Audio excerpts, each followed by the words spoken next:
Yes, everyone, you know what time it is. It's your boys Jack and Dave here to provide you this watch along. Looking forward to this one here, everyone. It's our opportunity to grab a win now after we've taken some humblings of recent time. And it's Vincent Kompany's Burnley, who I have felt like are a team that really we can hopefully get, a big bounce back win. They're easily, I think, the second worst team in the Premier League this season. They do have something to play for. They do have something to fight for. So it should make it still an interesting game. They won't just roll over for us. But Ange Postecoglou, he does need a win here, Dave. No, look, 100% he does. I think if he doesn't, I think the noise around Postecoglou is going to set to continue. I think a decent win here today would maybe alleviate some of that noise.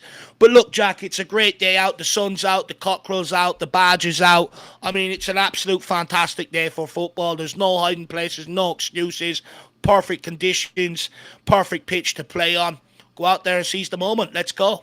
Seize the moment. Let's go. So many of you joining us already. Really do appreciate it. If you can for us, smash that like button. We're gonna get to the comments here, but first we're gonna talk about this lineup here. Vicario in goals. Pedro Porro at right back. Romero, Van de Ven at center back. Skip for left back. He's left out Dragusin once again, and has also left out Emerson, of course. And he's gone for Sarr, Basuma, Madison as the midfield. So a slight tweak there in bringing Madison back into the team, and as well as Sarr back into the fold. And then we have Kulusevski, Son, and Johnson. Once again, Richarlison, everyone, is unfortunately injured, is unfortunately hurt. He picked up something or another, at least in training by the looks of things, which really, I think, does at least make things harder on us, because we know that Sonny wants to go back to the left wing to get back some of that form, and he's going to have to continue to sort of suck one up and kind of do a job for us really here, and be someone that's going to have to take one for the team, I guess. And then we're going to need to get better out of Kulusevski and Johnson, who I thought were very disappointing in the last game. We have Højbjerg, Bentancur, Lo Celso, Brian Hill, and then Mikey Moore on the bench once again, as well as Dane Scarlett joining the bench too, with Emerson Royale, Dragusin, and Austin as well. But Dave, anything on the lineup here? Any parts that you'd like to talk about? Yeah, there's a few actually, Jack. I mean, the fact that he's still put Van de Ven at centre back, I think he's just batting out the notion. He's never ever going to be playing at left back despite the injuries and stuff like that. He is my centre back. Romero and him are my centre back partnership. I think he's laying down the law in that regard, which, might upset Dragusin's agent a lot more, but let's wait and see what happens. When it comes to left back, look, I'm surprised he's brought in Ollie Skip at left back, to be brutally honest. I would have stuck with Emerson today. I get that he had a couple of poor games against Chelsea and Liverpool, but I thought he would have been more than adequate today.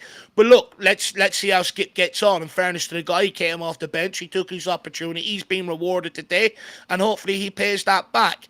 Going into midfield, I think Bentancur is the one drop. Madison comes in. I mean, we need a huge game from him today. I was watching the training just before we came on here, walking to the fans, clapping them and up. So he looks like maybe he's up for it. Hopefully he can turn it on today. Better late than never, I suppose.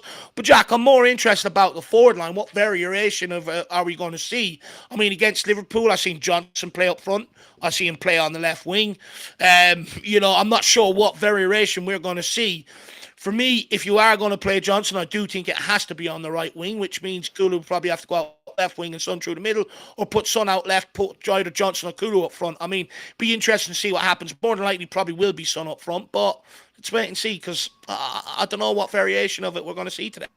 Yeah, you'd hope that it could be a bit more fluid than it has been in the past, where Sonny has just sort of been kind of acting like a target man when we know that's not really his game or exactly suits him. What could actually help solve some of the kind of, I guess, the lack of productivity from really that forward line would be maybe a bit more fluidity, a bit more changing of sort of, their positions, and that they can, fill in for each other. And if Johnson isn't being very effective out on the wing, yeah, give Sonny a go. Have him sort of fill out there for 10 or 15 minutes, see what he can do different, and have Johnson try, a different angle as well. We are going to have to use each other. We are going to have to be a team when it comes to that forward line. That's for sure. And then, of course, Mark here in the chat bringing it up, but Skip, I mean, that is a huge call by Ange Postecoglou. Everybody would have been really upset, I think, if Emerson was going to play. It seems like everybody is upset still that Skip is playing. I'm not really sure what he can do at this stage, other than play Radu Dragusin, of course, but he obviously doesn't rate, putting either Van de Ven out at left back. He either doesn't like that, or he doesn't like having Radu Dragusin playing as a left-sided center back. It could also be both, right? It could be a mixture of the two. But Dave, that's where I'm Or he kind of, doesn't like Dragis's agent telling him what to do.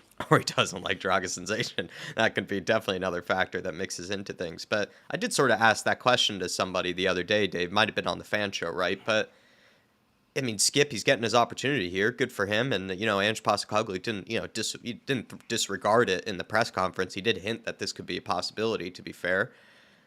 What is it? Is it more him not liking Dragusin and his agent, or is it more him not liking maybe having to move Van de Ven away from his natural position where we've had him all season? Which one of it? Is it one or the other? Is it a bit of both? I think he's setting out his stall, Jack. Van de Ven and Romero are my preferred defensive partnership. I'm never going to move him out to left back. Go and bring me in a left back. I think he's setting out his stall. I think he's laying down his marker.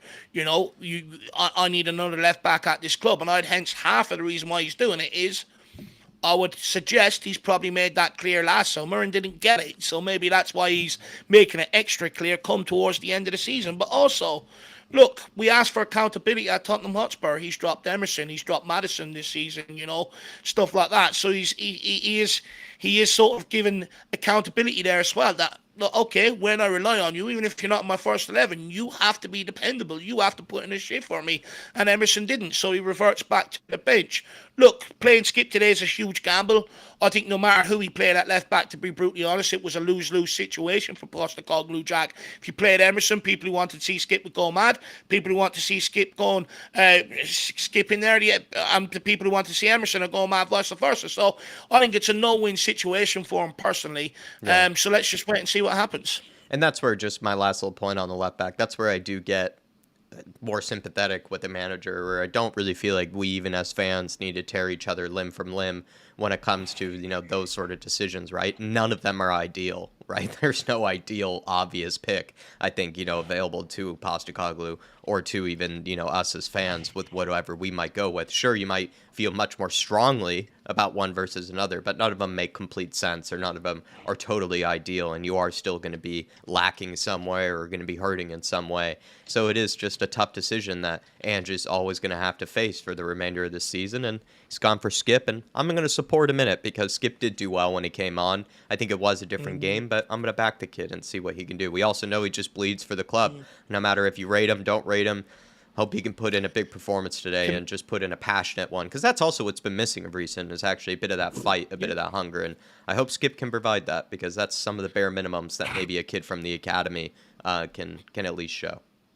And do you know what? Last thing I'm going to say on it, Jack, if Skip doesn't perform in this position today, I ain't going to grate on him at the end of the game or during the game, because it's not his natural position. He's trying to fill in to do a job, so see what he does. Yeah, I think we're going to have, or think we're going to be slightly harsher on others than it would be to Skip. We'll, of course, I think still have our moments where we'll probably groan or, roll our eyes at, a bad pass, but at a bad pass or a bad touch. But yeah, I think we'll be a little bit kinder maybe than we usually are. Mark, though, really do appreciate you, and thank you for joining the Mark Army as well as the Flat Cap Army today, my friend. We also have Ribsy85 using the emoji of myself with a "Come on, you Spurs. Don't put too much pressure on me, Ribsy. I didn't pick the lineup this time compared to one of the other games. Ange didn't listen to me on this go, so no pressure on me." MV Joker Davis says if Skip does well, he will play against City, and this might be now his position moving forward. Well, let's see how he does today, MV Joker Davis. Big up to you, sir, and big up to Ribsy85. Really do always appreciate his support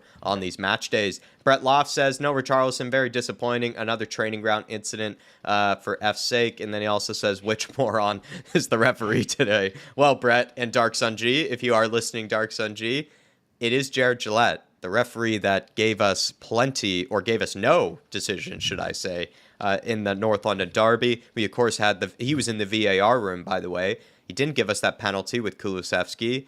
Didn't as well give us that offside goal from the Van de Ven decision. And you'd say there were probably some other contentious moments that he probably could have done a bit better from in the VAR room. And then someone else might have mentioned, too, that there was a game in which he refereed us this season. Might have been us at home again or something like that. And he, once again, was not very kind to us. I feel like, if I'm remembering correctly, could have been a Nottingham Forest game where like Ryan Yates must have gotten away with 20,000 fouls or something like that, and the guy wasn't really helping us out really whatsoever. But Jared Gillette not been kind to us this season, Brett, as well as Dark Sun G and those of you in the chat. just put the call out to Dark Sung G. He's already got the rap list, so, I'm sure he'll deliver at some point. Definitely so. And then Lee Harvey celebrating 3 months as a Flat Cap member. Afternoon, Dave and Jack. Hope you're both well. Come on, you Spurs. Hope you're doing okay too, Lee. And hopefully you've had a good start to your weekend. Huge opportunity for Spurs to really make our weekends here, everyone. We have the women playing tomorrow in a big cup final. Also have the under-21s that are going to continue their pursuit of a trophy. And Spurs have been losing a lot, but here's a great chance to win today. Big up to you, Lee Harvey. Let's see if we can make our weekends. Sean Johnston's in the house as well today. We have Shem Tan, too. Big up to you, Shem Tan. Hey, Jack and Day. Haven't seen the lineup, but would rather play with 3 center backs in Porro than see Royale or Skip back there. Well, Shem, you're going to be disappointed once you see the lineup on screen there, sir. We haven't gone for that back 3 like plenty of fans did want. And he's sticking by his guns. He's sticking by what he knows. Ange Postecoglou. Roy Viken says this has to be a win. Definitely agree with that. Dino Dinosaur, good to see you, Dino. Hopefully you're keeping well this weekend. Tottenham LSG's in here, compact as well. The one and only DB. Very shocked to see Skip at left back. Big up to you, DB. Spurs GCTV. Paul Connor, the one and only Paul Connor. Iceman, big up to you, Iceman. Big up Dave and Jack and everyone in the chat. Hopefully you all had a great week here. Is to a comfortable win today. Come on, you Spurs. I'm going for a 3-1. I think a lot of 3-1s I've heard, especially in those creator predictions, Iceman, if you got to watch that video. So many 3-1s. Dark Sun G, though, here Dave says, come on, you Spurs. Let's win today with a Son and Sar as well as a Johnson goal.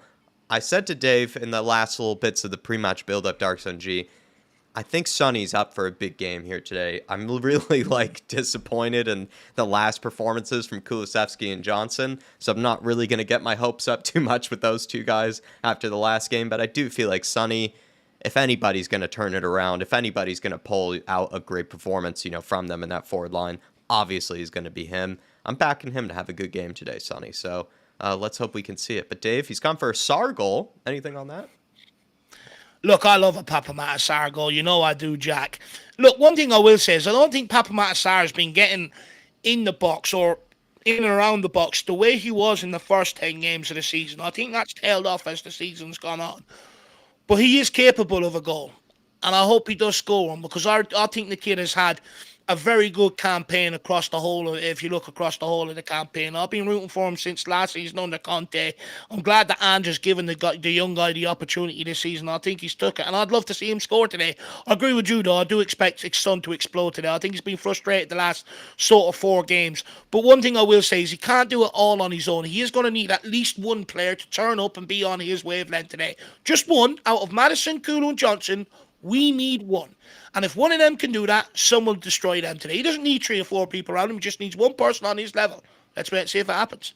Yeah, he just needs someone who he can play with. Just someone one. Competent. Just someone competent that he can play off of. Trinidad is in the house too. Things can only get better, lad. Let's go and see if they can rise and finish the season before summer rebuild. Come on, you Spurs. Really appreciate your support, Trinidad. And I did really like the comment that you put in the fan show yesterday. That was very nice of you, sir. Terry Wright's in here too. Good to see Terry Wright. The one and only Brian Dempsey as well. Good to see you, Brian Dempsey.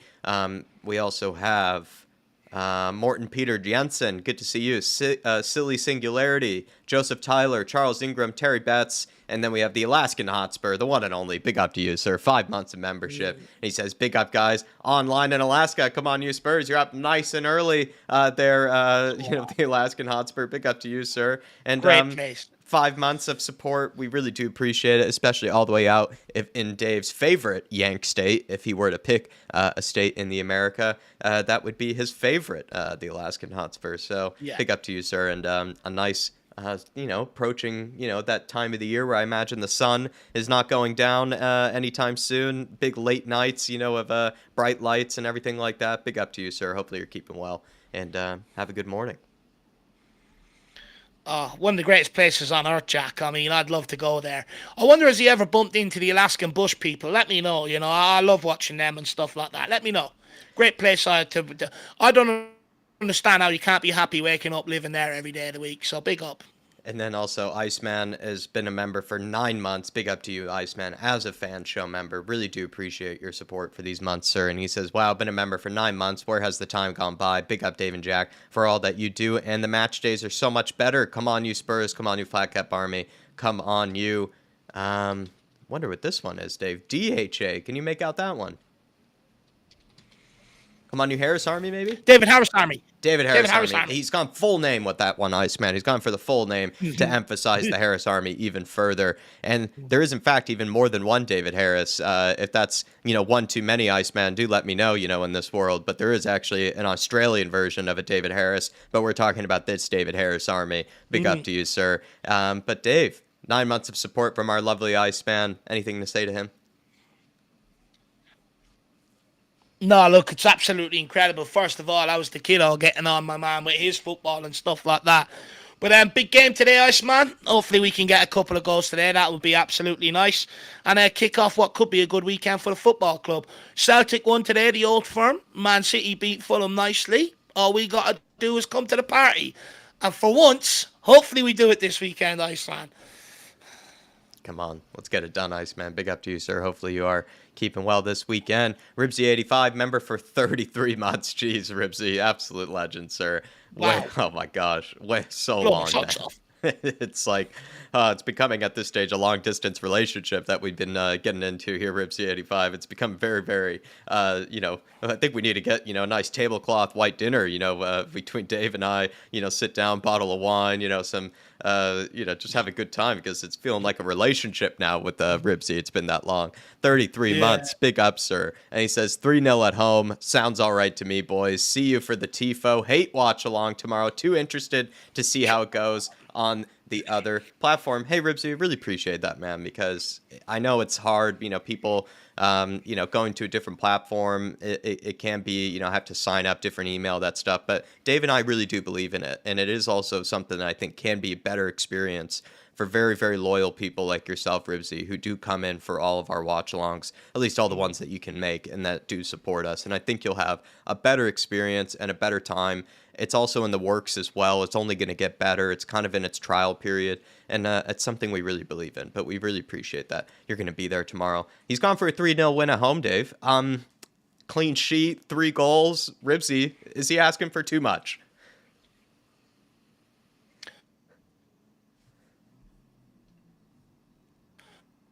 And he has gone with the clean sheet. That's also a huge plus. So, I would say there is ambition there, Ribsy. Look, 3-0, I'll take it all day long. I prefer 4 or 5, but let's wait and see what happens, Ribsy. Let's go, my man. I'm pumped. Like I said, it's a glorious day outside. The sun makes everybody happy. Hopefully Tottenham turn up today. Great, perfect conditions. It's the ideal day for football. We like to play football. Hopefully we see it today. One of our Mount Rushmore members of support here, Ribsy85. Really appreciate it, man. Over these years, you absolute legend. And thank you again for supporting us as well as going over to the other platform. Tequila316, good to see you, Tequila. Hopefully you're all right today. Said Dragoson, total waste of a buy. I just don't think he's had, like a lot of opportunities. I know he'll get them next season, Tequila, and it just looks like Ange really doesn't rate him in the other positions, such as left-sided center back, or even, as a right back or a left back or something like that. Just hasn't seen enough from him, I guess. And we're going to have to go by Ange's word, I think, for right now, at least by the looks of things. Big up to you, though, Tequila. Dan Coys is in here, too, Dave. Good to see Dan Coys, as always. I liked how Skip, earlier in the season, played as a number 8, was constantly on the opponent's back line. Hope he can do the same as a left back. Just hope 2021 season Skip is there defensively for us today. Come on, you Spurs. Come on, you Harris Army. We need that Nuno Skip, Dave, today. Look, it would be nice. I would argue, though, with Skip in the Nuno team, we were devoid of a lot of quality, and all he had to do was show a little bit of passion, run more than everybody else, and that's where he stood out. With Skip, I'm yet to see any real quality. Let's see what he does today. He might surprise a few people at left back. Let's wait and see. Big up, Dan Coys. We also have the one and only Skunky Works. Good to see you, Skunky Works. Derek Hutchinson, big legend, Derek Hutchinson. Illmatic as well. Good to see you, Illmatic. Level Earth, really appreciate your support, Level Earth. Surfs Australia. Roy Viken, member for 15 months as an elite member as well, Roy. Really do appreciate my man. Absolute legendary support. And he says, if Son doesn't show up at this match, if Son doesn't show up at this match either, my patience is lost with him. Roy, interesting call there, sir. I mean, I get you, right? The 4 line in general has just been so disappointing. And Son's been included. I've, of course, give him more of a pass because I do love him. And I do know that we can get, much better out of him because we've seen it, right? We know the evidence is there that the guy is a terrific player and he can get back to his best. But he is included, I will be honest, he is included in some of the really poor play from the forward line, decision making, sometimes as well. Some of these guys, they just choose to shoot when they shouldn't, or they choose to pass when they shouldn't. Son's been part of that, at times, right? Sloppy touches or just bad passes. And I mean, Dave, as much as I've tried to defend Sonny a lot, if I were to kind of see where Roy is coming from, he's sort of been a part of some of the, the sloppy play of the forward line. No, look, he has been a part of it. I mean, we can't escape that. But I think what's being missed in a lot of all this, around Sonny is it was always going to be dysfunctional without Harry Kane. I think people had this preconceived notion coming into this season it wouldn't affect us. And it has affected us, and it's affected Sonny the most out of that forward line. Kane was on his level. Him and Kane could link up. They could set each other up. They could score goals. Right now, if Son ain't creating, there's no one who can create for him. And if he's not scoring, no one else steps up and scores, really. So, unless we bring Richarlison into the side. So, I get the frustration around Sonny, but let's not forget, this guy has doubled up this season in terms of trying to be a left winger and a striker, trying to be our creator and our goal scorer. And it was impossible for him to do absolutely everything on his own. Other players around him have let him down. They haven't come to the party. Son is still a world-class player. Make no mistake about it. But he needs other players around him that can do other things that he can't do to help him and facilitate him. And we haven't got that this season. And when you look at Son, compare him to likes of Johnson, Werner, Kulu and that, he's still been streets ahead of them this season. Son is not the issue in this forward line. I get the frustration. But I think most of that comes from because everyone thought he'd be able to pick up this forward line and carry it. And it's proven. You can't do it on your own. You need at least one more player on your level to help you. That's how Dave and I feel about it, Roy. But let us know, man. It just feels like Sonny has been missing someone else on his level to be able to play off of and be able to play with. And he's had to been moved around, with this forward line where he hasn't really been able to nail down like a true sort of comfort. And I think he is comfortable on the left wing, but he hasn't been able to play there for a continued period of time, with someone that's actually competent that he can play off of in the striker role. So he's had to sort of take one for the team, kind of suck it up really for the team, I think, a lot this season. So, yeah, maybe I'm protecting him, but that's at least how I see it, sort of, Roy Pike, and really appreciate the support and also appreciate you being honest with us kind of with your feelings on Sonny in general. There might be some people in the chat who probably feel at least slightly similar. Daniel Larson is in here. Good to see you, Daniel Larson. Thanks for chatting with us last night as well in the fan show, Daniel. Says he's moving away from Norway. Just quickly. Yeah. Just quickly, I just want to say to Roy, he's not on his own with that opinion, by the way. There's a lot more people out there that think like him. It's becoming a very sort of popular opinion. I'm just giving my point of view on it. So I don't want to make Roy feel like, he's the only one out there with that opinion, because he's not, by the way. I see a lot of it. And as I said, right, as much as I tried to stick up for Sonny and make excuses for him, I think we can all be honest with ourselves. We've seen sloppy moments from him, across the whole forward line. We've seen him make bad decisions. We've seen him, just have poor individual moments. And it's just been frustrating watching that forward line in general, Roy. And Sonny's sadly been a part of it. I don't think he's totally excused from it all. Definitely well said. But yeah, everybody, let's get started. We're about to get this game kicked off here. Just wanted to say to Daniel, let us know if at any stage, where your destination is going to be. He says, I'm moving away from the cold. He's getting sick and tired of it. Well, Daniel, good to hear. I'm in a similar boat as you, sir. Stevie Webb's in us. He's making maybe move to Alaska, maybe just slightly warmer. Stevie Webb's in the house too. Big up to Stevie Webb. Ed Sweeting is in here. Shawnee Maddox, the one and only Shawnee Maddox. Good to see you, sir. Hopefully you're keeping well. And if we are missing anybody, I do apologize. Kulu Sexy Football as well. Dave Janola. But we're about to get started here, everybody. As always, really appreciate you guys tuning in. Smash the like button for us if you can. Feel free as well to throw in your comments and give us your opinions throughout the game. And just want to say this quickly before everything does get sort of kicked off. Tomorrow, everybody, we are doing a hate-along for the Arsenal versus Man United game. And we would love for you guys to join us. It's going to be on a different platform. It's pinned up in the chat there for you guys to join. Sign up, create an account. The referral code is FlatCap. Would really do us a massive favor. It's a platform we really believe in. And if you enjoy these watch-alongs and you like watching games with us, we're going to be doing a hate-along for tomorrow for that game. So feel free to join us. Would do us a massive favor. Really appreciate your guys' support. And as well, I'm seeing Phil Coy's. He's using the Barbie today, Dave, in true Ange Postecoglou style. He's got the beers out. That's good to see, Phil Coy's. I'm liking it, my friend. I'm liking it. Good to see you're having a good time for the game today. And also, what's on the Barbie?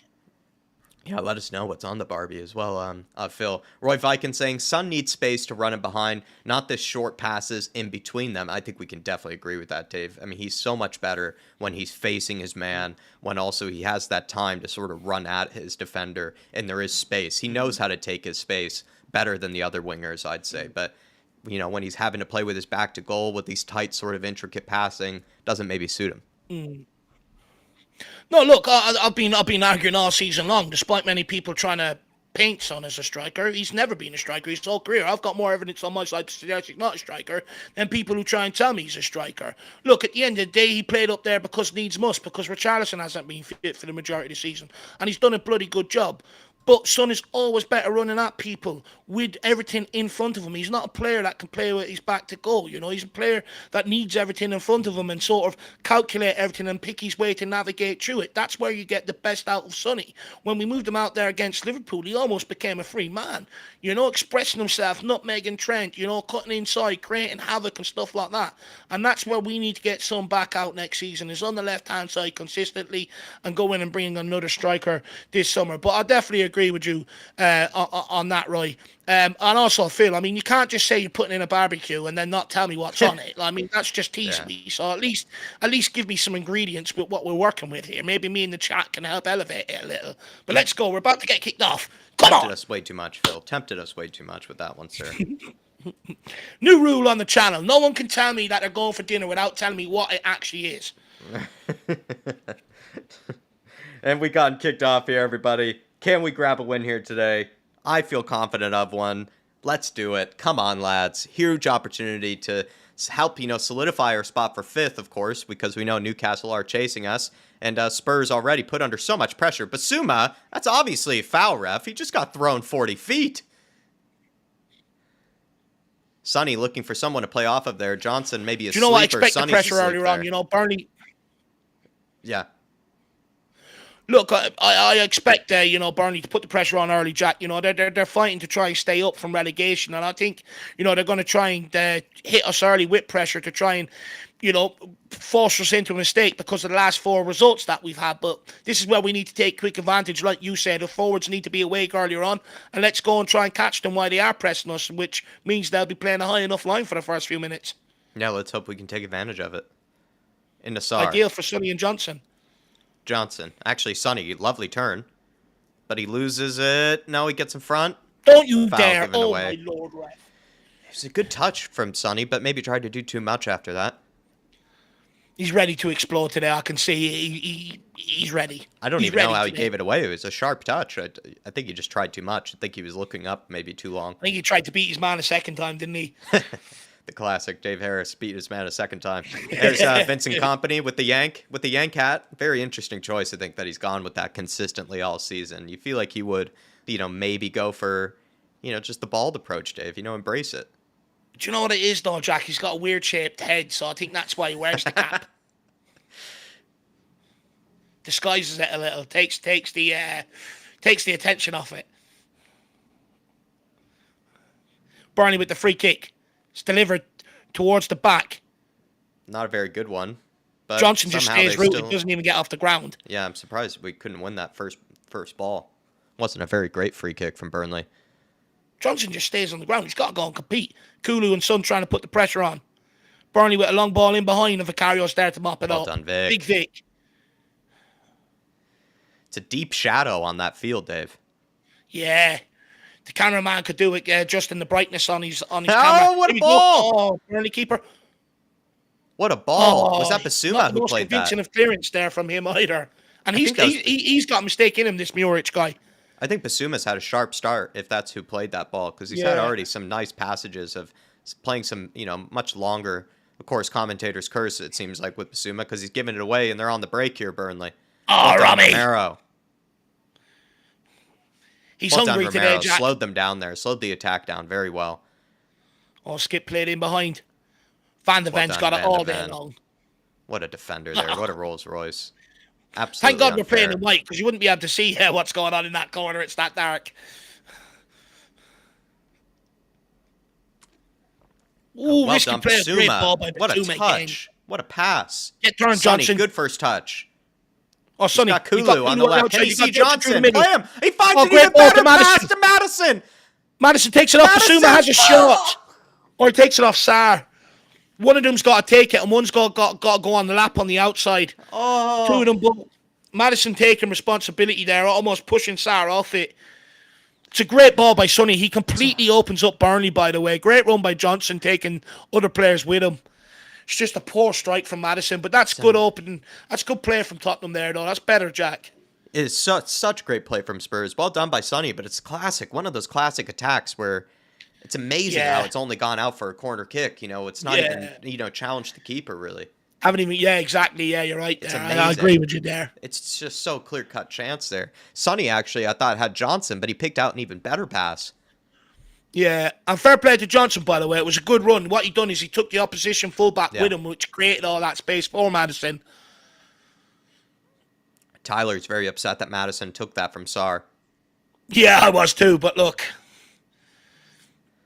I think there's a degree where Sarr will probably let him have it without too much protest as well, because he is that sort of creative guy. It was slightly no man's. Burnley on the attack here, though. It was slightly in between them, but it was a great pass, but was slightly in between them. Skip standing up his man. Back he gets the cross in. No! Oh, what a save by Vicario. Please! It's cleared off the line by Van de Ven. Vicario. And who has Romero. Absolute legends there, defending off of the line. It's a free header. I thought that was going in. That was some save. How did he not score that? What a save by Vicario. Oh, my Lord. Pedro Porro caught sleeping on the back Romero post. off the line, actually. It was Romero off the line. It's a world-class save from Vic. What a save. He's that full stretch here as well. The Burnley player's odds on to score. He's that full stretch going across him. And Romero on the line and a header from Romero. Unbelievable header from Romero. Can you see Sonny, who's sprinting down the left? Kulu, pick your head up. Oh, he had someone there. Oh, he gives it away. No, Kulu, man. So I presume Kulu's on the left, Johnson's on the right, with Sonny through the middle then is what we're seeing. Looks it's another like ball in. Right now. Romero deals with it yet again. At least for right now, Dave, that looks to be right. Right now it does anyway. See how it goes. Spurs should have scored, and probably Burnley should have scored. Good ball by Madison into Sonny. Can Sonny play Kulu? Oh, it's a good idea. Just not enough on it. Tried to split the defenders there. Yeah. He needed to lift that. Oh. It's good intent by Tottenham, though. Still a bit shaky at the back, which I don't like, but it's good intent. Tottenham trying to get the pressure on. Just put pressure on that guy, Cullen. He's absolutely useless in the midfield. He's Irish. He's crap. Big up to Allen. Big up to Rakdos Madness. Oh. Big up, guys. Jason Bell, good to see you. Was an artist as well. Dropkick your teacher. Good to see Dropkick your teacher. Tottenham pick up the ball. Johnson, can he get his head up? Cuts it back to Porro. Pulls it back. Porro looks for Basuma. Goes back to Van de Ven. Basuma here. Tottenham trying to establish a bit of control here rather than making it end-to-end. It's not as high octane, not as high tempo, at least for right now. Getting some calm into the game. Van de Ven on to Skip. Skip has not been that sharp in possession so far. Go on, Biss. On to Kulu. Kulu tries to feed. Not a bad ball. Oh, Johnson! Johnson! What a save by Muric. What a ball by Kulusevski, by the way. Goes for Sarr, just goes over his head. Johnson's there, catches it on the half volley, and it's a good save by Muric. What a ball by Kulu. It's absolute. Catches Muric off his line. Oh, Johnson goes with the instep. Tries to guide it the right choice? It's not. I mean, he is out of his own goal there, Muric. It's not a bad idea. Should have went with the laces. Yeah, he probably should have. Oh, what a save. What a recovery by Muric. It's good by Tottenham, though. 2 decent chances inside 7 minutes. Madison on the corner, not Porro. Madison delivers it. It's a shit corner kick. It's shocking. Get Porro back out there. Sarr.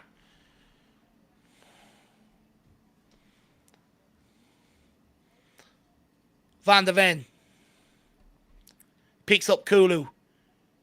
Kulu looks to take on his man on the outside. Oh, a bit of strength. Basuma. Great pass by Basuma. On to Sarr. Into Sonny. Suma's had a very Nice. good opening to this game. Sonny, get around him. Well done. Good strength. Oh, Oh, nearly there. oh, well done. Who's that? Van de Ven. Or I Skip. think Good it's challenge Skippy. by Well Skip done there. by Skippy. Felt like they could have been quicker to the second ball there. It wasn't a bad tackle. Good reactions by Skip there. I like to see that. He's done all right opening few minutes, actually, at left back. Sar. Sar. Great Switch of play to Johnson. Now use this to your advantage, Johnson. Go. Plays it down the line to Porro. Porro, what a Oh, turn! great skill. Oh, Unlucky. what Just a gets turn! out muscled on the... Well done, Johnson. Johnson That's a gives great away a shot. foul. Oh, I know. Jesus Christ. Go and get your eyes tested. How is that a free kick? Johnson bounced the ball off his head. Lionel, shocker. Angie in the polo t-shirt. I like to see that. He's gone for the sleeves. I wonder where He's he gone for the gets them. I short might sleeve. order some.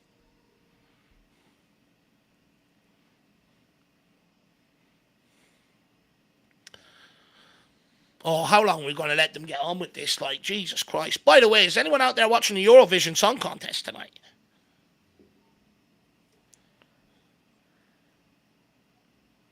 Well done, Rami. Oh, he's so class. He just doesn't lose the ball. Interesting choice from Porro. Well done from Sonny. Into Sonny.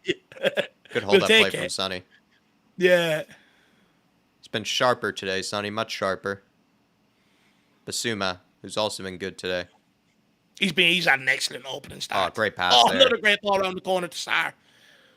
Great Poor pass return. again from Basuma does Basuma. well, though. Back to Lovely Basuma. bit to play. Basuma running. Nearly had them in. Oh, nearly we had two them. of them in there. Oh. It's going to be one of them days where the end product, isn't it, Jacko? I mean, Dave, I think we've Everything already is had right two up until the opportunities end where we should have product. scored. I think we've had two opportunities where we should have scored. Johnson probably should have scored. And then I'd say, Sonny's pass to Madison and Sar. Probably should have scored on one of those. Burnley with another ball over the top of Skip's head. They're in behind. Oh, Skip! Oh, he better have won that ball. Not a huge appeal Oh, who are you giving a yellow to? for diving. Oh, to the Burnley player. Oh, no, Oh, for the to Cullen. Burnley player for something afterwards. What's Cullen mounting about? You're useless. Before you start mounting at the referee, learn to deal with international football. That was lovely play from building up from the back from Basuma. Just couldn't find the final pass. Went for the cheeky outside of the boot ball there. Went for the highlight reel. Madison to Kulu. Good strength. Good strength. Oh, no, Oh, but no. he gives it away. It's a yellow card, is it? Good strength initially from Kulu, then just gets out muscled. I mean, the Burnley player's milking this, Jack. I don't even know. He's got his free kick. He's got what he wanted. Expert by Kulu, doubling down. Look at that little flick of the leg there. Oh, it's beautiful. Another free kick, though, given away by Kulu in a dangerous area, you'd say. Been punished from these. Referee, I mean, they're getting eternity over set pieces. Can we just get the game moving again? Disrupting the flow of everything. I mean, he's that short of asking the guy to rub sunscreen on his fucking back.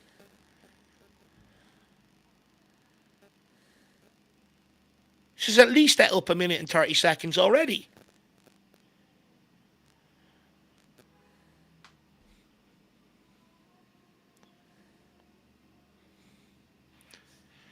Any time today, ref. What's he waiting for? The bloody wind report?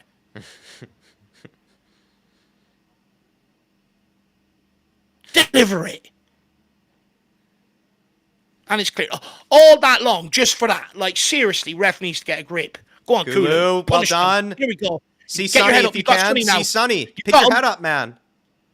Oh, unlucky. Again, it's just another one with the final ball. The runs on, the passes on, and the final ball is just not being delivered correct. I agree. And the two times it has done, we've been shit with it. I agree. Well done, Van de Ven. Getting out there helping Skippy. It's coming.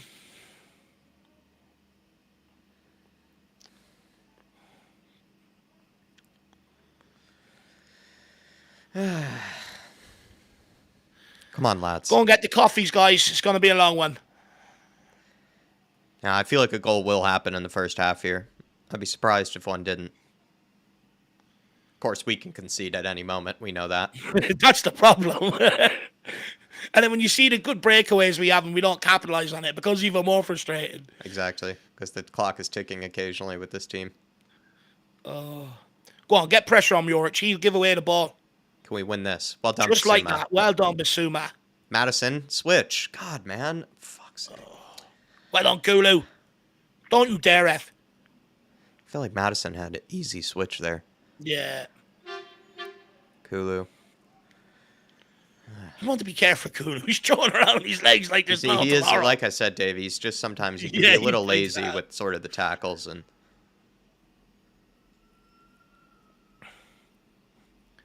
again, another eternity over set pieces. You swear Burnley have nothing to play for.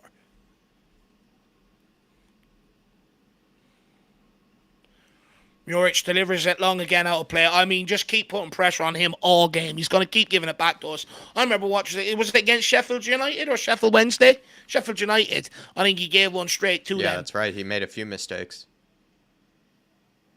Johnson, that's a kid. That better be a corner kick. Oh, holy Jesus Lord. What the... He needs Jesus. He needs Jesus. Jesus could cross or a ball. Guardian Angel. Yeah, whoever could, whichever one of the Guardian Saints of the crossing he needs. I mean, that's you. No. I actually don't even know how he's managed to do that. It's impossible to do if you try to do it. I'm starting to lose it with Johnson. Basuma, good ball. Madison. Well done, Madison. He's being dragged, ref. If Johnson was there, he probably would have been able to get a breakaway. Let's go, Kulu. Burnley playing through the press at the moment. Well done, lads. Give it back to us. Taking advantage of a sloppy pass there. Oh, well Pedro Porro. On to Porro this thing. See somebody. Into Sonny. Good ball. touch. Johnson. Oh, for fucking Lord, please.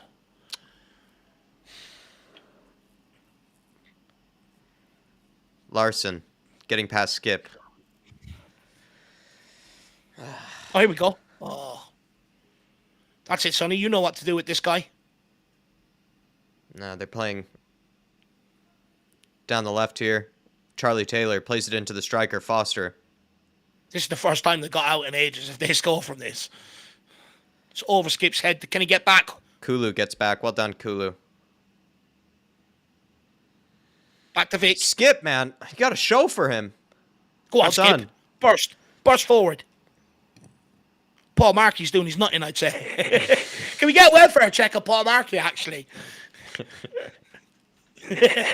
he can't stand him as a midfielder, let alone as a left back. Welfare check on Paul Markey. By the way, did Phil get back to me on what the ingredients are on the barbecue? I couldn't tell. He's probably enjoying it right now, is what he's doing. I don't see it there. He's probably enjoying the barbecue without us. I got some sauce. So, just quickly, why there's a dead ball situation. So, Jack, I was over in the Fathers yesterday, and it's a town I grew up in, and they actually, they're the best butchers in Ireland. They win the awards every year. Picked up some sausages out of there yesterday. I can't wait to have them later on for dinner.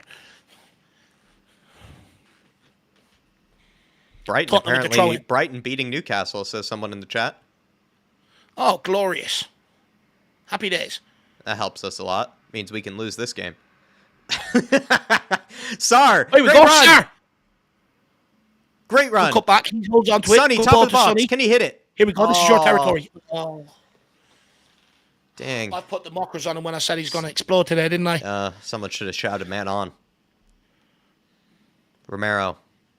Back to He's Vic. Just so composed. Van de Ven. Van de Ven. Jeez. Go on, Van de Ven. Look at that. Oh, my Lord. And he delivers the pass. Kulu. Go on, Kulu. Don't give up. At least run. Go on, Sonny. Sonny. Oh. Nearly. I mean, that keeper's suicidal back there with him at his feet. It's suicide. Keep pressing him. It's coming. Skunkwork says, no, we still have to win this one, Jack. Yeah, no, I think we do.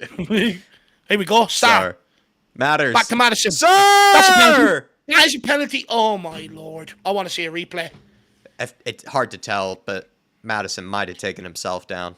It looked like Maybe. he sort of just cut back when he didn't need to. It didn't even look like he needed to. Hopefully VAR. Whoever's at Stockley Park today, probably Barney and friends, maybe they might get involved.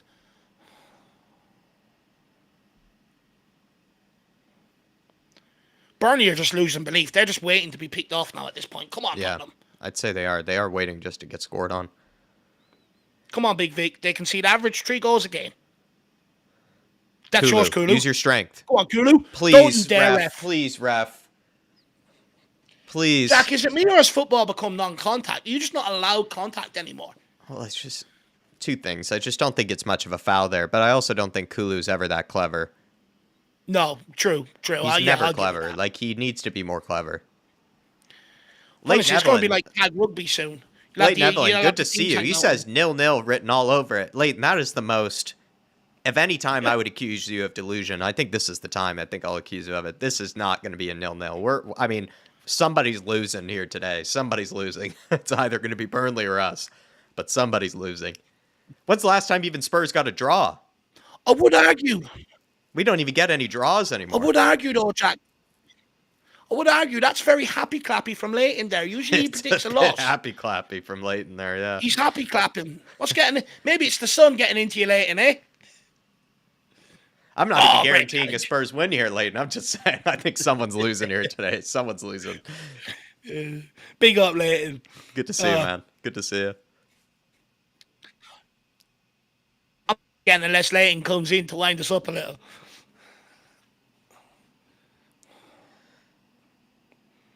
Over nearly 500 people in house watching. It's insane.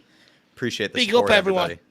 Oh, Romero giving it away. Oh, well done, Romero. Oh, rum smash.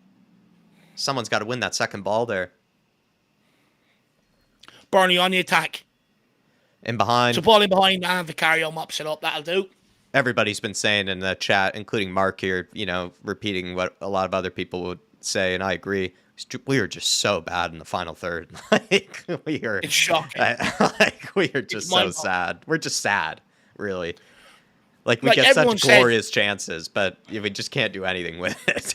It's just like everyone used to say, "Oh, we're a one-man team. Everything goes through Harry Kane." And everything went through him because no one else can do it. It's just becoming really sad to watch. Sonny's had a good game though so far. I've been impressed with him. I actually feel so sorry for Son.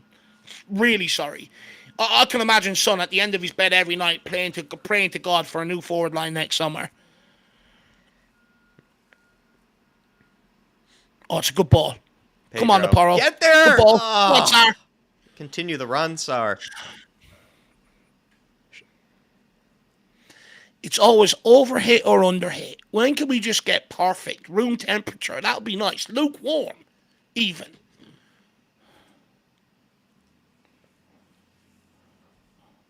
By the way, Dad, if you're out there watching welfare check, I know you were out doing some work today. It's really hot. Let me know if you're all right. Star, good ball, Sonny. Come on, son. Can he get a hit? Oh, took a deflection. Just dribble towards the goalkeeper. Left-footed as well. You think it's bangers when it's on his left foot. He's warming up. That's his first sight. He's had great touches so far, Sonny. He's had good decision-making. Just tame effort. It looks like it might have taken a deflection, so it sort of calmed it down. I mean, that Muric guy just keeps giving us the ball. They are begging us to score. Kulu put pressures on the Burnley backline. Well done. Tottenham troll. Come on, Spurs.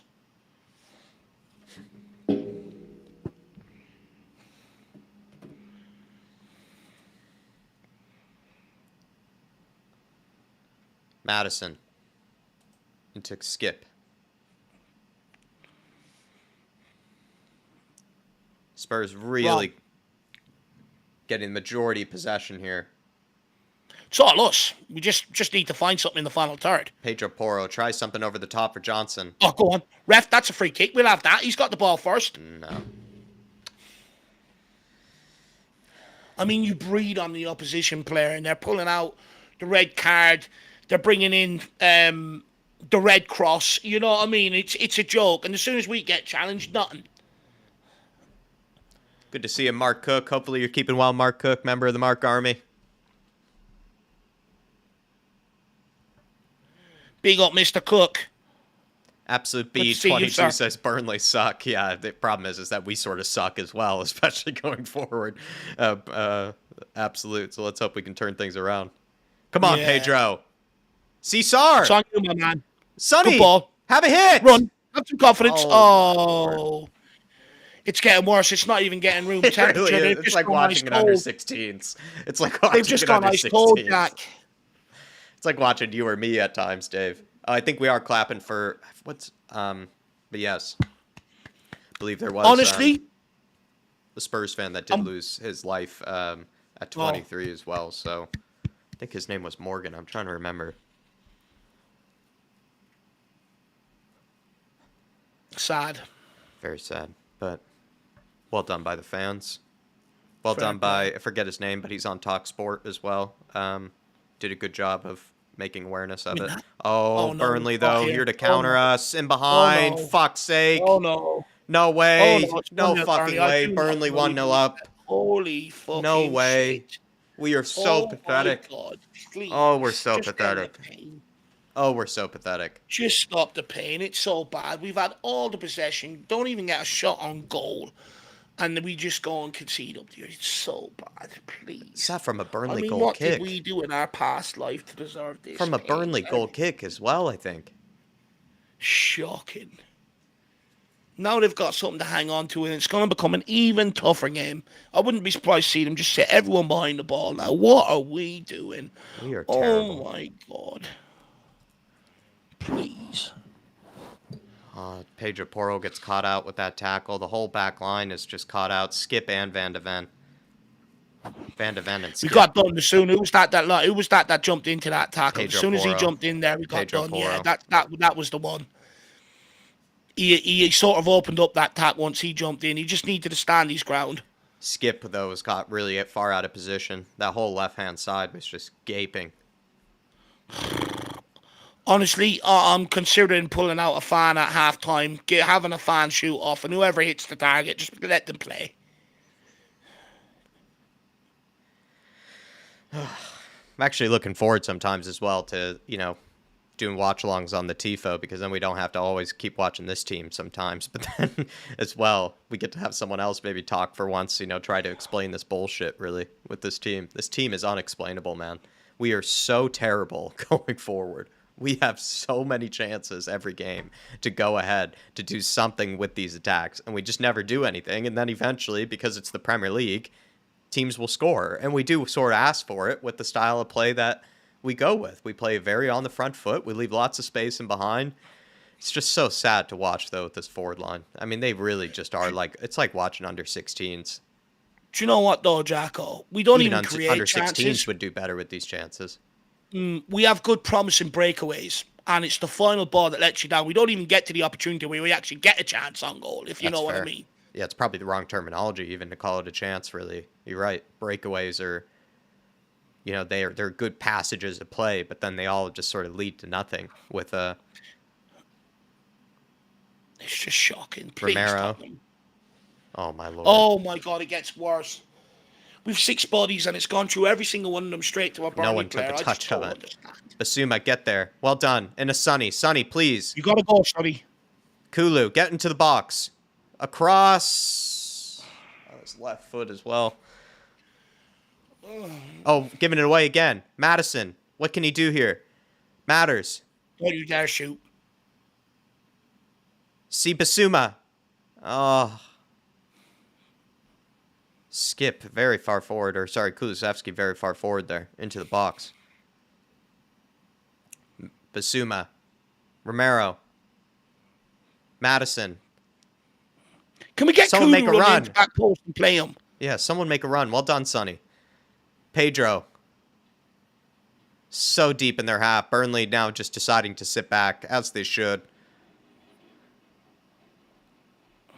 I hope Ben from We Are Tottenham's TV channel prediction was right. He said we'd go 1-0 down and come back and win 3-1. I hope he's right now. Kulu.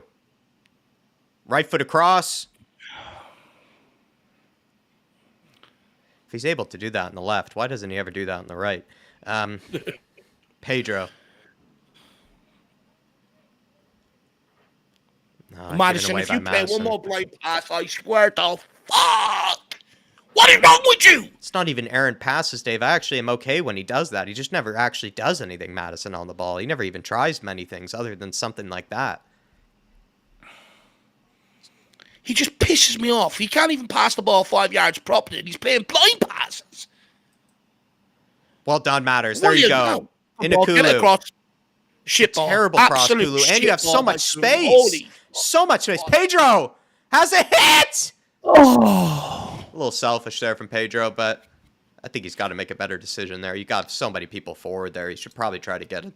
Look at where he wins this ball here. Shocking. He actually makes a, and he's responsible for the goal too. I mean, he's got Sonny. That's selfish from Pedro. Very selfish. Yeah. That's poor from Pedro because he also as well, he was responsible for the goal that we conceded. He's got to make a better decision there. But Madison, now Burnley again. Great ball in for Kulusevski. And then Kulusevski, it's just again, wasteful from these players. They just can't actually, like you're right, Dave, they can't even make a chance out of what is excellent opportunities to make a good chance. He could have taken a touch. He could have taken 4 touches there. He could have driven it into the box, but he hits it first time to no one in the box. It's just unbelievable. It's the final ball. We get into great positions on great breakaways, and the final ball is either overhit, underhit, to take the wrong option. It's just absolutely fucking shambolic. And you know what the disappointment is? When you're 4-0 down, they'll probably go and find the right ball. It's a joke. Get there, Johnson. Super chat there from a few people. Moondog says this team needs to get their fingers out their arse, Jack. I mean, the forward line, dude, Moondog, it's really pathetic to watch from them. Once again, it's hard for Dave and I to explain, but I feel like certain players, and I've been saying this the past few games now, certain players have actually been playing all right. They've been doing more or less their job, have been playing okay enough for us to get a win here. It's just this forward line, man. This forward line is just really pathetic to watch. They just don't know how to be able to score. They just can't. They don't know what to do with the opportunities that they're given, with the touches that they're given, with the space that they're given. They just don't know what to do with it. They make the wrong decisions. They have poor quality. It's really frustrating to watch. Don't get me wrong. We still are very vulnerable defensively. But God, man, I mean, we just cannot score. I mean, if we can't score playing this style of play, no way could we score trying to play with, guys behind the ball or anything like that. Because that actually then requires players to even be more precise, even more, clever, even more brilliant, with the few touches or few chances they can get. These guys get glorious amount of chances, glorious amount of touches in great areas, and they just do nothing with it on a regular basis. And it's really painful to watch for me, actually. I'd rather almost watch a bad defense. A bad defense, at least, is easier for me to criticize. Watching a shitty forward line is just really, it just makes your head hurt.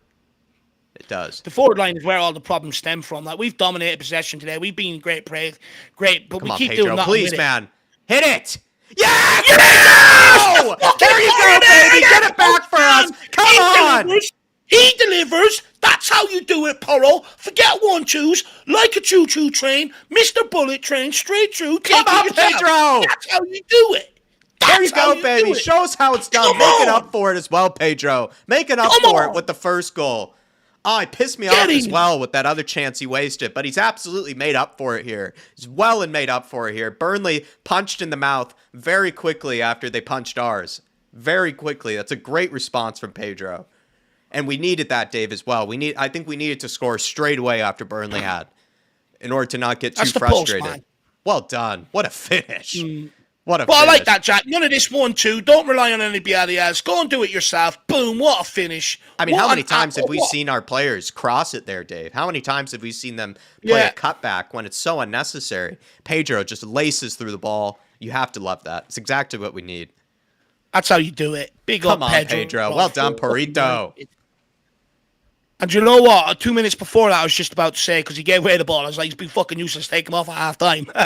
Come on, Pedro.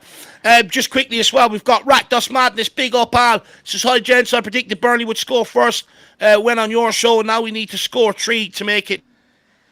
A 3-1. He probably went for a 3-1, Dave. TV. Went for a 3-1 like a lot of others. And, I mean, there's something to that. Spurs continually coming back from, a down position. It's been the case a lot this season. It's just when it's a team like Burnley, Alan, I mean, you do have to sort of hold your head in a little bit of shame. It's just sad to watch. It is embarrassing. But Dave, credit to the team. Bounce back quickly, right? You know, they kept their heads up for the most part, and they have gotten the equalizer. Let's go and grab more. No, credit to Pedro Porro, for stepping up individually. The forward line are still shit. Exactly. Big up to Bractos Madness. Really appreciate your support, Alan. And also, Alan, thanks as well for keeping us company yesterday, coming on the fan show, having your say, sir. Hopefully we get to see you Monday, too. Oh, giving away, Johnson! Oh, my Lord, he sucks. Oh, he sucks. Please. Can we get Pedro Porro right wing for the second half? He has Sonny, open net. It's an open net. He's useless. It's an open net. Why is he even gone for goal? Oh my God, Johnson is useless. Put pressure on Mjorch. He's useless. That touch is a touch of a truck as well. Oh my Lord. Oh my Lord. It's actually not even that. He could have scored. He probably should have scored. Oh, I can't believe what I've just watched. He's actually paining me. He really is. I've really tried to stick up for this. I've actually gone full circle on Johnson. I really have. I've gone full circle with him now. Ball behind Pedro. Might be on. He's the sort of guy, if you told him you were blind, he'd start sign language into you. He just does the opposite. He's fucking useless. I'm so confused there. He has an open net for Sonny. It's an open net. I just don't understand what he was trying to do. First of all, I mean, you haven't even earned a reputation at Tottenham to be that greedy first and foremost, let alone him being out of confidence and he's trying to do that. I mean, Jesus Christ. Sonny, good hold-up play. Matters. Kulu. Matters again. Actually, after this attack, we'll get to. We've got the welfare check on him. Go on, Sonny. Really appreciate the support, Raktos Madness. Well, give it to him. Pedro. Yeah, big up. Back post. Good ball. Oh. And then Paul Markey. By the way, here, get over Dave. and check out Team Tottenham Go, which is Al's channel. Get over and check that out. Big up, Al. Well said. Well said. Team Tottenham Go, everybody. Do check out that lovely man, Alan. Paul Markey, though, Dave says, we never learn. Playing Skip at any time is the kiss of death for us, but he keeps getting chances. Paul, I knew that you would probably have a headache seeing him midfield. I wonder what it'd be like for you at left back. I bet you had to hit the bottle early today seeing Skip on the left back position.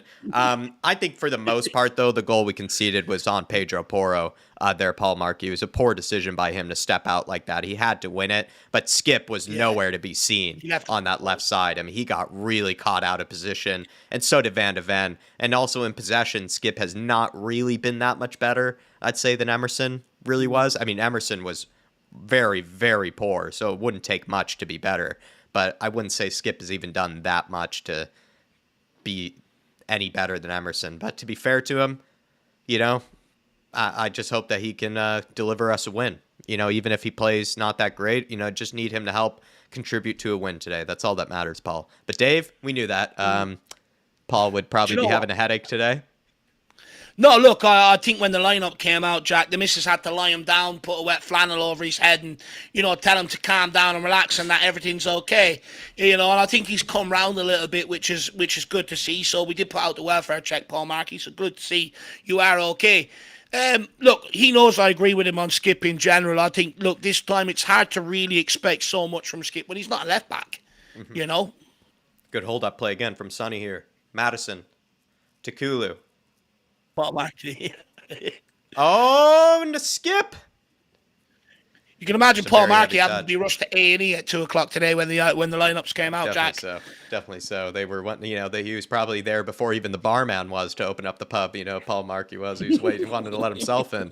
Artist says fans hate on Werner, but we're clearly missing him. I mean, I'd take anything over Johnson right now, man. The past 2 games, Johnson, drop kicker teacher, he has been atrocious the past 2 games.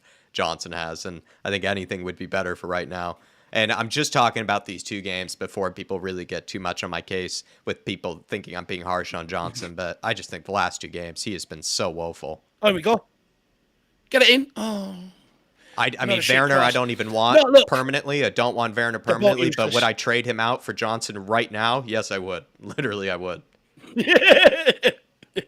I'd get Johnson off the pitch. All the Johnson fans will be in now. There'll be 1,000 views in a minute. All the Johnson fans have heard. He's so terrible in that Liverpool game that the fact that he's continued on with it against a team like Burnley really is concerning. Yeah. No, I agree. I agree. Burnley on the attack here. Don't concede after getting the Irish back in the game. Can we get any pressure on the midfield to try and turn the ball over? Force the back to Muric. Who's that? Dara O'Shea, is it? Oh, well done, Basuma. Good positioning. Turns it over. Just like we were asking for. Back to Kulu. Big boss man. Back to Kulu. Loses out. Fucking hell.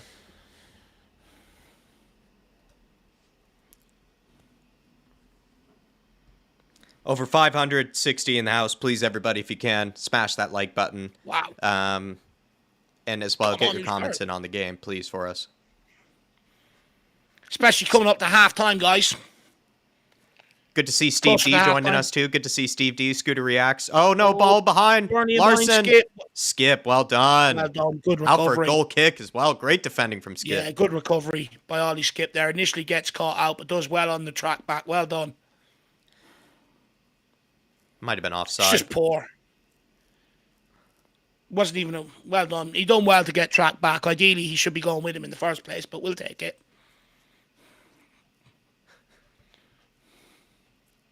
Paul Markey says Dave, both Skip and Johnson are not footballers.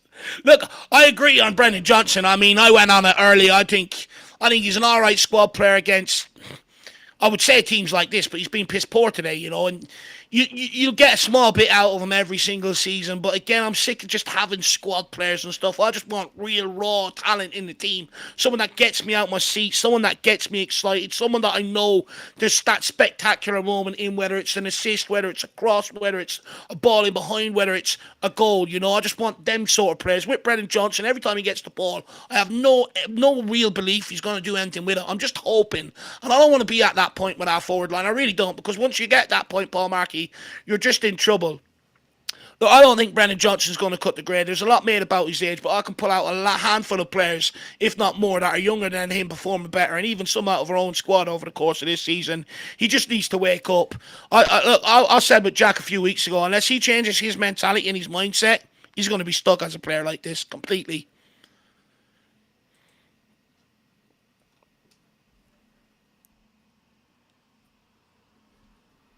Madison. Outside the foot to Skip. Skip.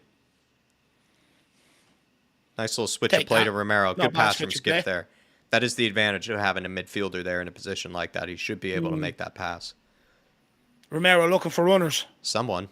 Romero needs somebody. Might go into the forward line himself here. Making a run behind. He wanted other people to. Romero, that's what the he's striker, done. Jason Bell. Where he wanted people to run when he was on the ball. Jason Bell, the Romero, the striker here.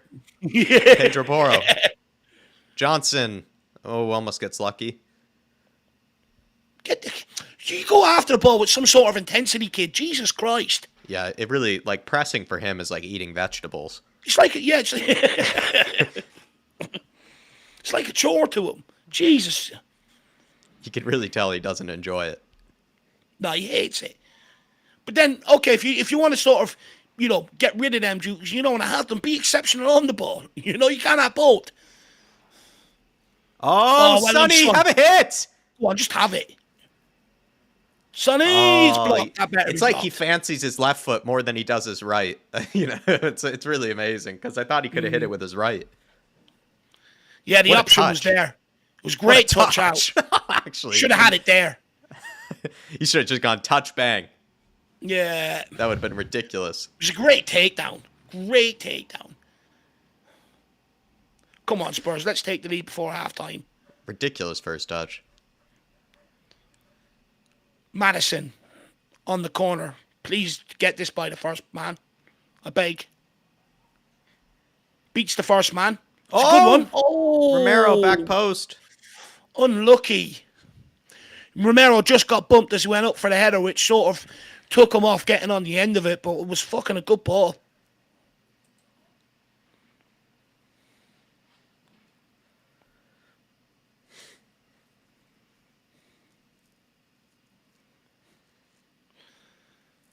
Oh, come on, Spurs.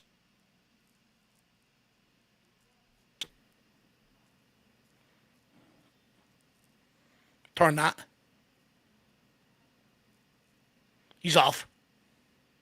Go on, Basuma. Oh, Basuma, man, Oh, go no. back to your keeper. Poor Just go pass. He's back had to a your good keeper half and there. he's giving away that.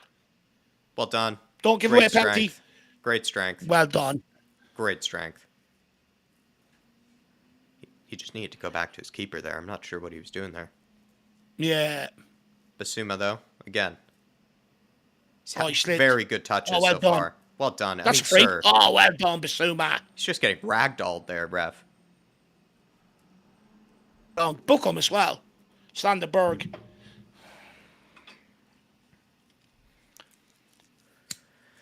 Come on, can we grab another before 44 halftime? minutes. Halftime approaching. Come on, Spurs. Madison.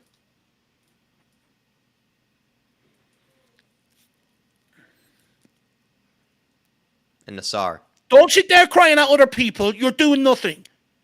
Romero. Madison. See, Porro. Idiot. Well done, Romero.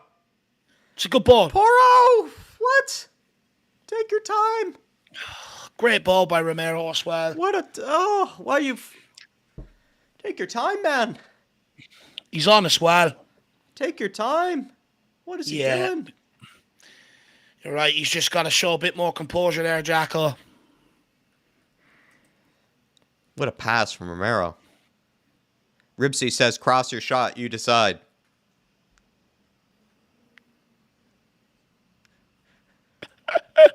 We'll play bingo with the chat. Everyone let us know. Cross a Cross shot your there from Porro. Everybody answer Ribsy. Win that. Someone. There you go. Basuma, get turned. Well done. Let's go, Bish. Off Good pass. ball. Oh. Off the mark. Right idea playing forward. It's not accurate. Get there. Pressure by There we Sar. go. Great That's it, pressure. Sar. Do everyone Win else's that. pressing. Well done. Van de Ven. Keep it in, Ref. Kulu. Ref. We'll have that. All right, let's move quickly Thank here, you. though. Book him for kicking away the ball too. Let's move it quickly, boys. 1.5 minutes left till half time. Can we find the answer? Can we get a goal? Romero into Porro. Sonny dropped out wide. Romero. Pedro. Back to Porro. He doesn't even want to give it to Johnson anymore. Oh, please stay in. Keep it in. Sar. Oh, unlucky, Sar. 1 more minute until half time.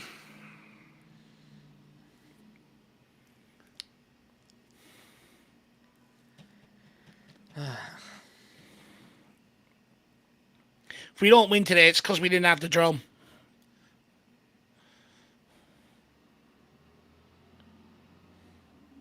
Everyone baking in the heat there. Thank God I'm not exposed to that today. Yeah, I don't know if you'd fare too well. You wouldn't see me. I'd come out a different person. I'd be as skinny as you, Jack. Hot sauna. They'd be calling me Davide. I look like I'm from Italy or something. Oh, well done, Good Skip. touch. Great pass Good ball. as well. Matters. Madison, do something now. Oh, leave it for Sard. Sonny. And it's not even a great pass, though, either. Well done. Well done, Porro. Porro. Sonny. Go on, Sonny. Have a hit. Matters. Madison. Can you find somebody? Good turn. Who's he trying? What's he trying to do? Oh, get Oh, there, no. Mick, please. Come on, Van de Ven. Oh, We're he's begging. gone there first, Foster. Just hold him up now. Wait for Skip to get Top across. of the box, Romero. Vic Well done. saved. Thank you, Vic. Come on, let's go now. They've got a couple of players up. Let's go. Now they've blown for half time. Half time. Well, I'm very glad we got that equalizer, Dave. But, I mean, this is just a game that's not really for the game of quality. As well, I think it's not been a game of high quality. No. It's not been a game where you really have been that impressed by really either side. Burnley very much look like a team that's well and beat it. They don't look even that, full, belief in themselves. Pretty poor in possession. They really do look like one of the worst teams in the Premier League. And then, I mean, let's be honest. I think we're playing through them, but our forward line might be one of the worst forward lines in the Premier League this season because we just have shown no quality whatsoever. Is that probably the right way to look at this game? Just, yes, we're 1-1. Yes, it's level. I'm glad we are. But, I mean, this has just been hard to watch when it comes to a quality standpoint. I'm frustrated because I'm not sure there's a lot more the back line or the midfield can do to contribute to this game. I think they've done their job. They've played with the ball, played through Burnley, like you said. But every time it gets into the final third, whether it's that one pass to release someone, whether it's that cross, it just doesn't find a man. We have got such a relegation standard forward line. Take Son out of that. I mean, it's a forward line that's ready to take you down. Out of the Premier League. It's absolutely shocking. Johnson, how many more times do we have to keep talking about him receiving a lot of the ball and making constantly? I mean, one thing I'll give it to him. Consistency is key in making the wrong decision with that guy. It's absolutely shocking. Son, to a degree, he doesn't look confident. Again, picking up the ball, running at players down the middle. At times, he doesn't know whether he wants to shoot with his left, shoot with his right, run at them, stuff like that. I think he looks very hesitant right now. And Kulusevski over the other side. I mean, he had a great ball earlier on in the game, and since then, he's done absolutely fuck all. And it keeps coming back. And what's even worse is that guy Muric. I mean, the goalkeeper, he keeps giving ball to Spurs. You may as well stick Vicario's goalkeeper kit on him. He keeps giving us that much ball, and we are doing absolutely nothing with it. And Burnley have had 2 good attacks, and one of them end up in the back of the net. It's typical. Look, in order to win this game, the forward line's going to have to come to the party in the second half. If not, it's going to be a long 45 minutes. I would suggest, if this continues for the next 15, bring on Mikey Moore. Sometimes you just need that injection of enthusiasm from a kid to maybe spark it into life, because it's not good enough. I'm sick of it. The forward line is boring to watch. It's dull, and it's absolutely toothless. Just so toothless. Like some of the moments as well where they've turned the ball over high up the pitch inside Burnley's half, right? And we're just still like barely even getting much of a good effort on Muric's goal. There have been some open goals, I think, and we still couldn't even register, a shot or play the right pass or square it to the right player. Times when guys have been played clean through in behind and they're just, shooting it first time or crossing it first time, to no one. It's just been a forward line of no confidence and a forward line really of no real quality of any kind whatsoever. Do you know what's really frustrating, Jack? Just looking at them here. For all the possession we've had, Burnley have actually created the better chances with the possession they've had, or the few chances they had going forward. And they've threatened our goal a lot more, and that's what pisses me off. That's what upsets me. That's what annoys me. That's what lets me down, is the fact that Burnley will have a couple of breakaways, and they look a lot more dangerous. Let's not forget, Romero cleared one off the line earlier on in the first half as well. But with all the possession we have, look what we've created. We haven't, bar a bit of magic from Pedro Porro, which we relied on in the FA Cup game. We'd be having a total different conversation right now if we weren't still in this. But is what you're trying to say is Burnley have done, sadly, a better job of playing the final pass, playing the right ball, making the right decision, where you're not saying that we haven't had little opportunities here and there to make something happen. It's just we just consistently get it wrong, whereas Burnley have had fewer chances, but they actually get it right more than we do, which is sad. That's exactly it. And they've had fewer chances to do so as well. It really is sad. Even Johnson's there towards the end. We're looking at the highlights, if you can tell everybody, kind of, as we're talking here. And Johnson's missed there towards the end. Really is comical. It's almost Timo Werner-esque. Jerome says, front three are just rubbish, man. Johnson keeps missing sitters. Son with P-rollers. Porro, terrible cross as well as Kulu. I think Sonny's actually had an all right game, Jerome, but I agree with you with kind of the tame efforts, you know what I mean? And also even kind of going onto his left foot when maybe he should stick it onto his right foot. Some of the decision-making when it has been, with his shooting boots, he has still been getting it sort of wrong. But when it comes to his, passing, when it comes to his, his play and his, just in general, I think he's been all right. His hold-up play has been much, much better than it has been in other games. And I don't think he's the worst. He's probably the best of the very, very meager, very, very poor forward line. He's actually, I think, been the best of the three, at least in my opinion. You might disagree with me there, or maybe I'm being too protective. But Dave, I mean, he's right. Terrible crosses. Kulu's been giving it away. Johnson just misses sitters after sitters. I mean, this front three, we just were saying it. I mean, it's hard to watch. I mean, it's extremely hard to watch. And what it feels like is they don't learn their lessons, I mean, and what frustrates me more, there's no link-up play between any of them either. When they have to rely on each other with link-up play, that's often where it breaks down as well. And I'm just fed up with it. Johnson can't read Son's mind. Son doesn't know where Johnson's going to be. And that's more on Johnson than anything else. Same with Son and Kulu to a large degree. Look, for me, we got to find somewhere this half, getting Son back out to the left early in this half. Get someone else, put them up front. Because right now, using Son up front is just basically playing with 10 men. And it's not Son's fault. It's not his fault. He's getting on the ball. He's dropping out wide. He's dropping deep to try and receive it. But Son knows how to attack off the left-hand side. He feels it a lot more in his body. When he's up front, unless it's a ball in behind, he doesn't really feel it. And he's struggling playing centrally. And right now, he's just effectively being used as a decoy. Everything's going down the right and left-hand side. And no quality coming in. So at least let's get Son out in one of them positions and at least get some quality coming in. I'm sure, one player will make the right one eventually and gamble and get on the end of something to make it two. But can we just please get some quality? And I don't blame Son for this whatsoever. I really don't. He's missing Harry Kane to a large degree, or just even someone on his level. I mean, I'm just sick of it. And if it's not them, it's the midfielders breaking through. It's an overhit pass. It's an underhit pass. I'm just fed up with it. Can we just make the right ball, please? I mean, we attacked better under Antonio Conte, and we set 11 men behind the bloody ball. Yeah. I'd agree with some, though, in the chat. As much as I have been defending Son, I think the difference is that he's been a better creator than the rest of the forwards in that forward line, but he's also sadly been a bit guilty of also maybe wasting some decent chances, or he's been on the end of some opportunities and has sort of ended up being a tame effort, when he probably could have done better with it. But I'd say, to make a distinction between him and Kulusevski or him and Johnson, is I do think he's been better on the ball. I think he has been more creative than the other two have, but he's also been a part of the finishing problem. Callum Roke, at least in this game, Callum Roke says the halftime talk should be like that meme video when the coach goes around and slaps every player in the face. I mean, we're going to keep saying the same thing here, Dave, but I'd say he just needs to do that mostly to the forward line. Just slap them across the face, each time. Doesn't even have to slap the midfielders. I mean, the midfield, you can make little pokes and little criticisms, but I don't think they've really been the main problem. Neither really has the defense been the main problem. That's just, for me, the forward line today. Yeah, and the thing is, I think what's so frustrating about it, Jack, if this was just a one-off game, you'd say, okay, not your day. But it feels like we come out and say that nearly every single week right now, and it's nowhere near good enough. This isn't just a one-time thing. This is every single bloody week. I agree with you, Callum Roach.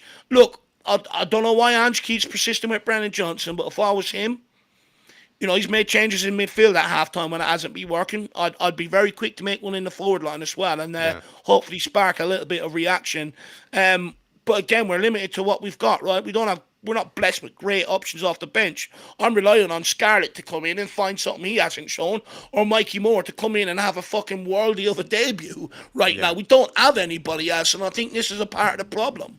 Yeah, it's Lo Celso, Moore, Brian Hill, or Scarlett. I mean, Mikey Moore, more of a midfielder, you'd say as well, than really is a right winger. It's not really a lot of great options, I'll be perfectly honest. So it's probably why even Johnson does get kind of his continued starts, but he really has been woeful. He's not doing anything that significant, I say, to warrant staying on the pitch. Jerome says we need a striker that can stay fit. Richarlison has a good game in him, and then he gets injured. What the hell is this? Jerome, I've been a big defender of Richarlison, been a big backer of his, but I was talking to Dave today. I had the same sort of gripe with him. I've had the same criticism where I think he has hurt us both last season and this season with his injuries. Last season, I remember plenty of games where Harry Kane needed a rest. Guys like Sonny might have needed a rest. You wanted somebody to come in of okay quality to be able to fill in. And Richarlison just kept being hurt. Nowhere, never available when we did need that rotation option, someone that could be that focal point, that sort of target man striker, and we could have rotated a bit, and he never was available. So we had to run guys like Son, guys like Kane into the ground, I remember, in that Conte season. Now this season, when we've just been really needing and crying out for that target man, that number 9, he's just not available, and it's been very frustrating. And he's been good when he has come on. He's been good when he's been on the pitch. It's just not been on the pitch that often this season. It's been really frustrating because we know what he can do. We know that he actually has been effective for us this season, and he's just not available. It's been frustrating, Dave. We know what he can do. No, look, 100%, and I get the frustration. Huh? Sorry, I was just saying we know what he can do, and he's just never available to be picked. No, look, I get the frustration, but I still maintain that we got to keep him next season because when he's not there, we have no striker. Look how shit we look. Yet we still sit here going, we need to sell him, we need to sell him. The moral of the story is we need two strikers. Regardless of who the options are, you need two strikers because when you don't, we've seen this season, you cannot get through a full campaign just relying on one guy.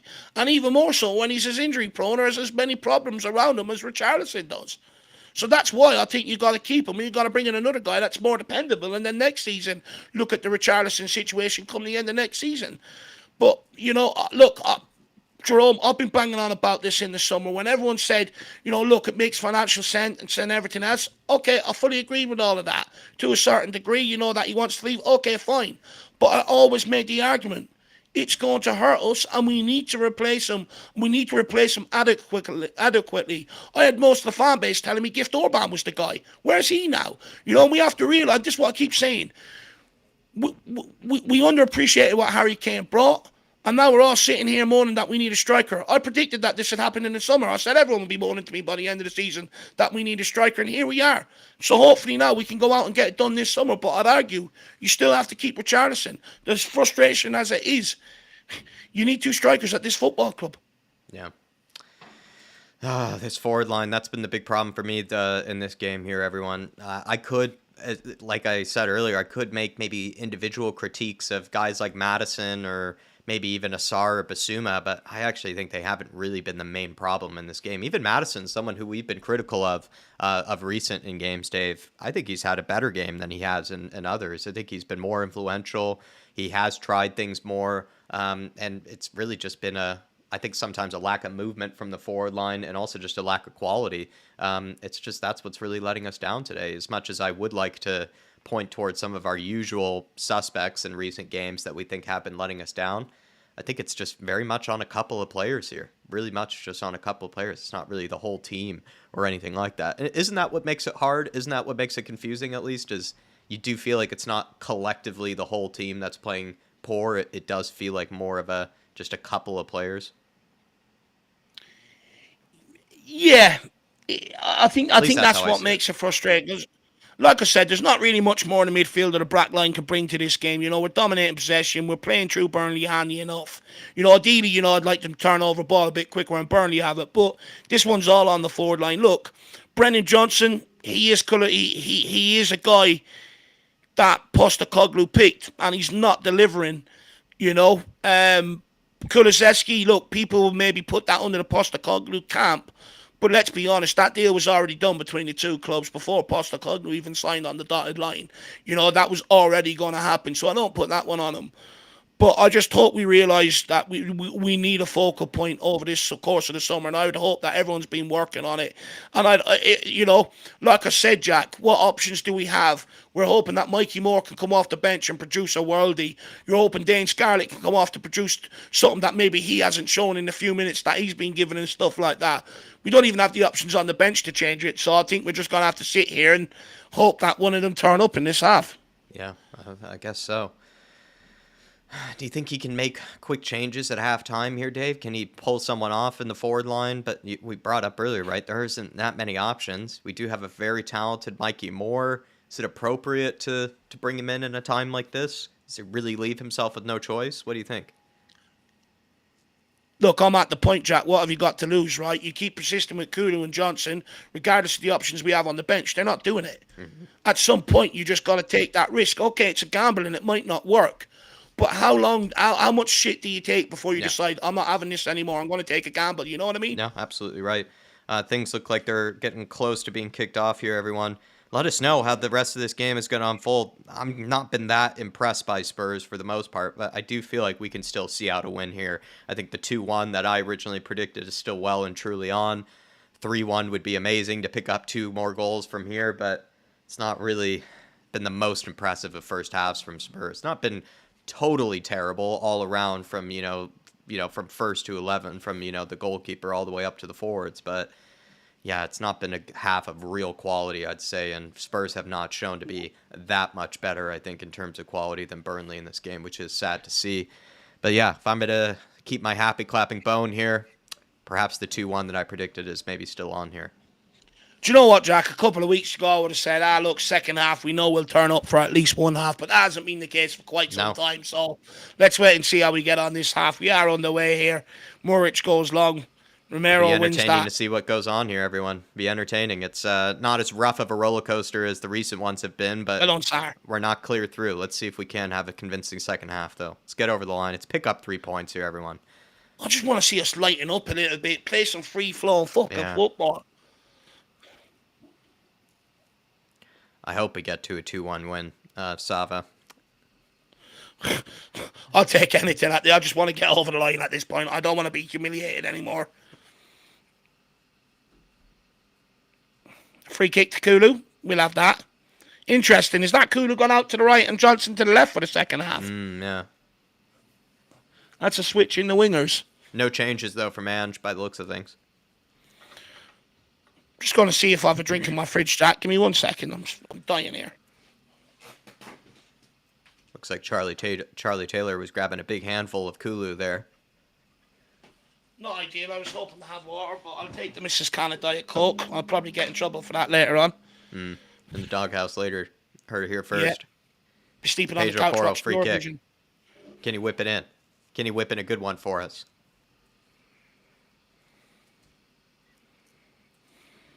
Ball in.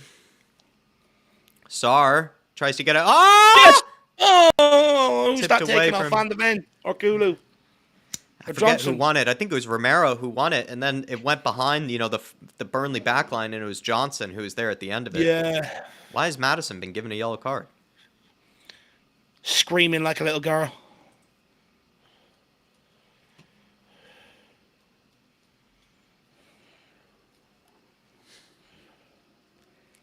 King Hoddle says we're crap. Oh, yeah, that is a handball. That's a dumb yellow card to give up as well for Maddison. It's not like they really were going anywhere.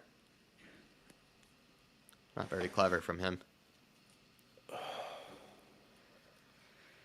Skip. Makes the best effort he can. Brings it down, plays it back to Vic. Wasn't pretty, but well done. Romero. To Vicario. Vicario looking. Here it goes, Doghouse Dave tonight. There's the sound of the doghouse being opened up. Vicario, out wide to Romero. Oh. Burnley pressing us high in the early stages this second half. Yeah, look, they have to go and win this. We forget that. They have to go and win this. They're going to have to come out at this half at some point. They have to come and win this game. And even then, they're not guaranteed to survive, So it's just a matter of whether we can actually string 3 passes together up front. Oh, Pedro, a little saucy there. Shemtan saying, blame it on Jack, Dave. Listen, somehow, Shemtan. I don't think she'd take that as a legitimate excuse, Shemtan, to be brutally honest. I'll just accept I'll be in the doghouse. I'll just present it to her. It was like, look, either you're going to find me passed out, because of the heat, or I had your Diet Coke. It was life or death situation, and hopefully I'll get away with it. I'm well and used to being part of the problem, Shemtan, so, I'll be happy to be blamed. Oh, Pedro, you naughty boy! Oh. Does well on the first one, just maybe overcooked it a little. Win that. Well done, Basuma. Well done, Basuma. Go on, Kulu. Here. Bit quality here. Puts it back, Sonny! Gets crowded out. Gets away from him. Pedro. Back to the Porronator. Postman. Can he deliver? Matters. Madison picks it up. Oh, holy Jesus what Christ. The hell? What was that? Bro, him and Johnson, man. Oh, no way. Don't tell me he's just injured one of our players on. Someone there now as well, buddy. Shit. Nearly hurt Pop Matasar from that. What the hell, Madison? Jesus Christ. Kildare Spurs nearly caught that one. Oh, my God. Who is he even going for? What the... That's what I wonder, is he hallucinating? Because he done something similar against Chelsea as well. I wonder, is he hallucinating, Jack? This whole team, bar Pedro, maybe you include a bit of Son, but no one knows how to cross a ball. It's really just amazing. Johnson Get your head up. Well done, Basuma. He's had a great game passing the ball. Good ball. Switches it open. Can we attack quickly here now? Kulu. Running at the fullback. Go on the outside. Whoa! Get it across. He does. Across the box for just Matters. looking off Madison's toes, on rushing onto it. That's better. A bit more direct. Come on, Tottenham. Papa Matsar picks it up. The Porronator. Back to Rom. Someone make a Good run. play here by Tottenham. Basuma Porro. picks it up. Lovely. Can he find someone? Great ball to Porro. On to Madison. Madison plays it back to Porro. Can he get it out? Can he dig it out? No, it's just clear. Kulu picks it back up. Papa Matsar. This is better intent by Tottenham. Madison gives it to Sonny. Can Sonny find someone? Give it out to Johnson. Skin your man. Sonny, have a Back hit. to Sonny. Go on, curl it. Sonny! Oh, it gets I should have hit it blocked. the first time. Yeah, I feel like that's what he's been doing wrong today, Dave. Yeah, he's hesitating. isn't he? He's been getting it wrong sometimes, these sort of decisions on shooting it. I think he has it. He really loves given that him the left foot. He commentator's doesn't back curse. his right foot. Oh.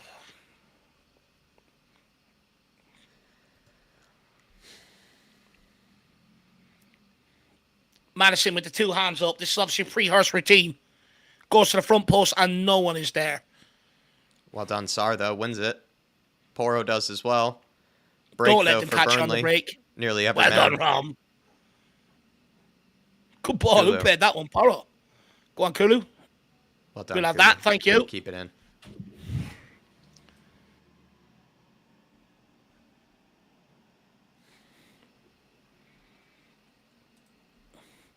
Come on, Spurs.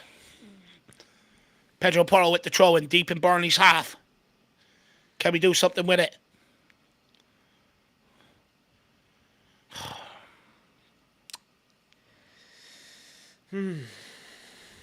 Tottenham with the throw in again. Son wants it, give it to him. Back to the Porronator, back to Sonny. Basuma, Good good idea. ball. Great pass, actually, by Basuma. Pedro. Basuma picks it great up touch. again.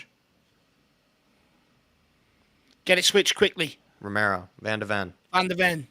Skippy. Out to Skip. Into Sar. No, not a great ball to Sar, but he does well there. No, Good ball Matters. to That's Madison. well done, though. Here we well go. done. Madison. Back Brennan post. Johnson! Johnson! Oh, my Lord. He scuffed Gets it. caught between shooting and crossing again. I think he didn't make any clean contact with that. That must have hit his calf. I think Must he was be. caught in between what he wanted to do, to be honest with you, Jack. Crossing or shooting. It hit his thigh It's a or great something. ball. Yeah, it hits like his thigh or something, or the inside of his leg. I think he tried to hit it with the side foot of his left. Johnson, Fleff Johnson. Or, sorry, Brendan Fleff Johnson. That's his name, really. Just loves to fluff it. We want Mikey Moore.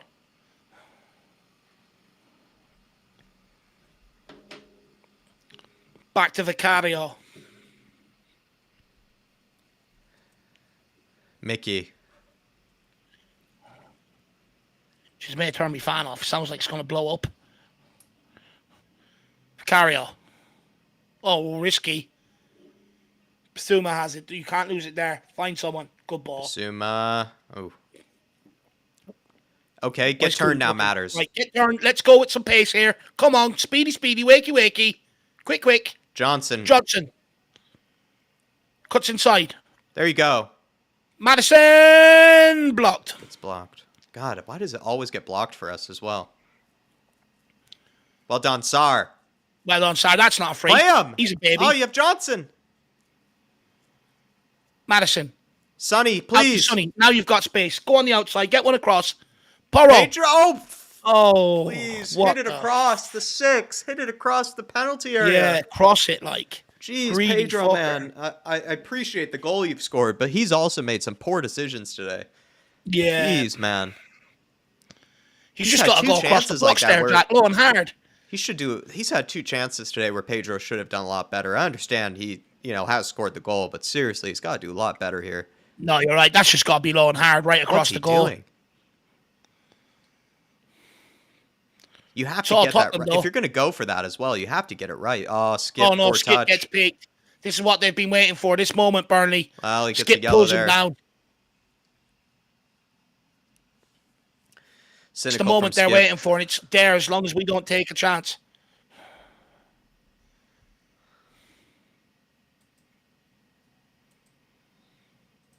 Come on, Skippy.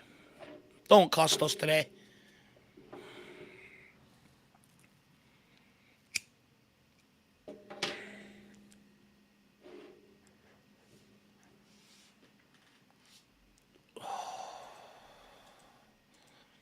How long are they allowed to take over set pieces to alleviate some pressure? Fucking hell. It's all the referee's allowing them to do this. Jack, what point do you make changes? I would have done it sooner. I would have taken off Johnson. Yeah, already. I just didn't think Johnson did very much. I don't think Kulu's really had a great game either. I would have taken one of them off. Yeah, I agree. Might sound silly, but I would have thrown on a Mikey Moore or a Brian Hill. Big question is, can Tottenham get away from this set piece unscathed?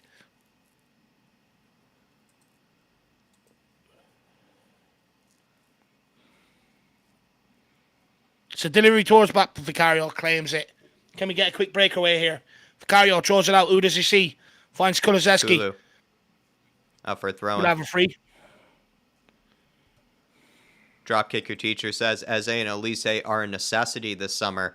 I mean, yeah, they would transform that whole forward line. I mean, they would at least do some... I mean, they're terrific, terrific players, Dropkick Your Teacher, but we just need competency. Not even that high quality. We just need guys with some competency.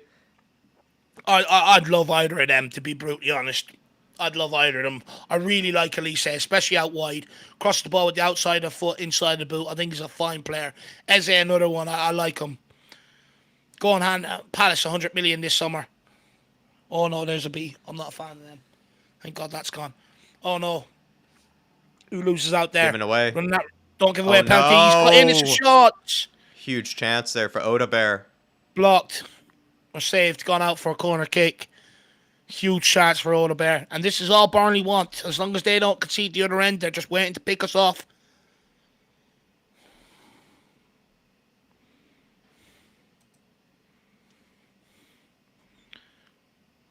Romero gets the block on it in the end.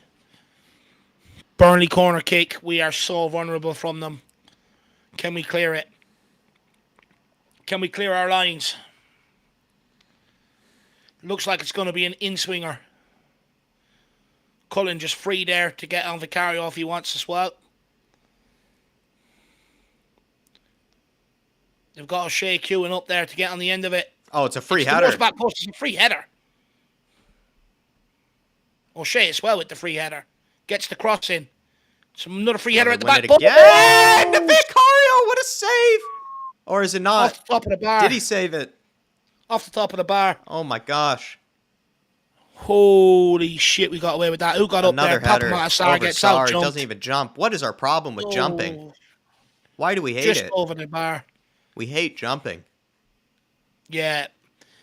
We're just rooted to the spot all the time. It's so annoying. Go and attack the wall with a bit of intensity. Jesus Christ. Afraid of getting hurt. Pedro. Oh, it's a shit ball. Come on. Out. I'll just make some changes.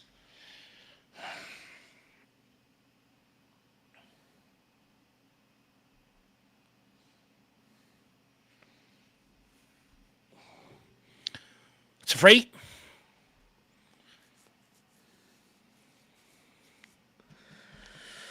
Come on, Matters. That's better. Give it back, Johnson. There you go, Johnson. Thank you. 3-on-2. Please get a shot off here. Madison slows it all the way down. Beats his man. Matters! Oh, no, he's missed. How? Oh, my Lord. How? Holy shit. That would have been a great goal. The finish did all the hard parts. He did all the hard parts. Horrible. It's a horrible finish. He does. It would have been a great goal by Madison. Would have been an amazing goal from Matters, but he should have scored. Fuck. He should have scored. It was a horrible shot. That was the chance. Great pass from Johnson. Great hold-up play from Matters. I thought he took the wrong option here, but he done well. Skinned his man. Just shit finish. Man. Just such a useless forward line. Just so pathetic with our finishing. Romero onto Kulu. Tottenham looking like they're trying to pick up the intensity here a little again.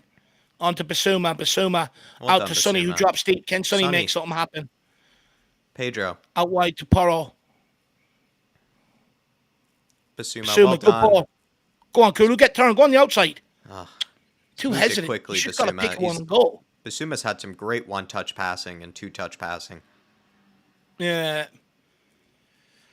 He's done all right today, Basuma, to be fair to him. He's had a decent game. I just think he's moved the ball around quickly. He hasn't, sat on the ball, taking too long to make a decision. He just quickly moves it, quickly passes it. Oh. Showing us the finish there again. It's just straight at Muric, really. Yeah, he reads him. Muric is already diving before Matters shoots it over there. Yeah. It is on Madison's week. Is it? Yeah? Yeah, it was on his left foot. Yeah, he shot it with his left. Good challenge. Nicely done, Basuma and Kulu. Let's go, Sar. You've got numbers again, Tottenham. You've got a 4-on-4 here, or 5-on-4. Kulu. It's not a great pass from Sar. It's really not. He needs to play that so much sooner as well. He needs to play 5-on-4. He needs to play that so much sooner, man. I mean, we're just so dreadful. How are we not getting a shot off there? 5-on-4. Shocking ball by Sar. Cootie doesn't do much better, but it's a shit ball. It's a shit ball. I don't know what he can do with it. He also plays it so late. It's like as if, he's passing it to Usain Bolt and he expects him to get there. It's just so pathetic. Madison with the delivery. Oh! That's looked like someone was got on close. the end of that. That was blocked. Looked like Romero or someone got onto it. Romero, Van der Ven. Skip onto Basuma.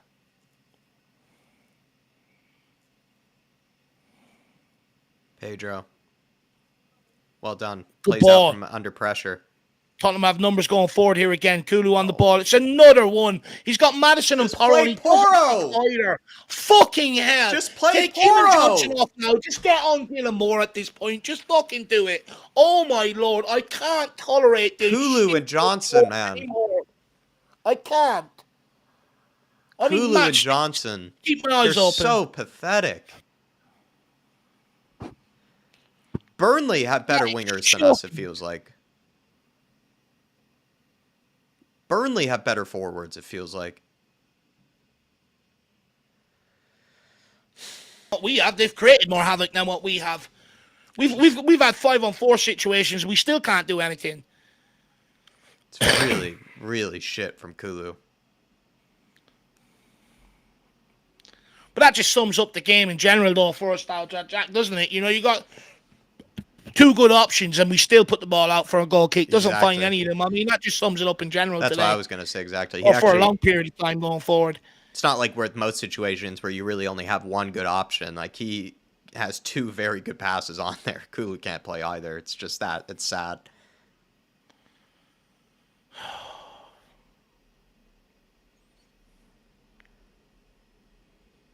Matters. Madison with the swinger. No one gets on the end of it. Well Basuma done, picks Basuma. it up. Good touch. Oh, you should have turned. Romero. Pedro. Out wide to Kulu now.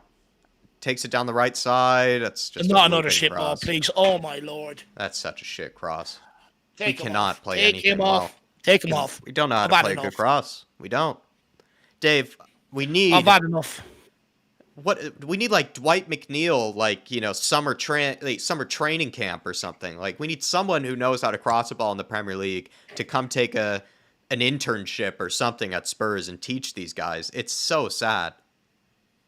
It's an absolute joke, Jack. I just don't understand it. It's sad. No. Oh no, come on, Vic. Oh no, he's getting caught in no man's land. I mean, it's just so sad, though, Jack, that, we even have to speak about Dwight McNeil. Right?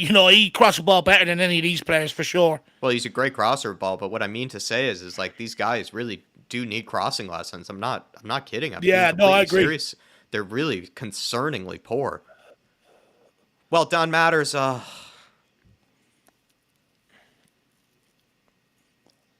Right, this. Oh, sir! Please. 3-on-2 now.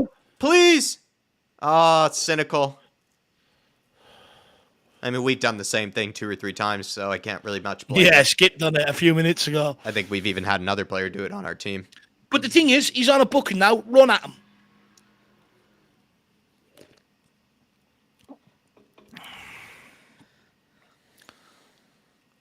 Come on, Tottenham. Please find something.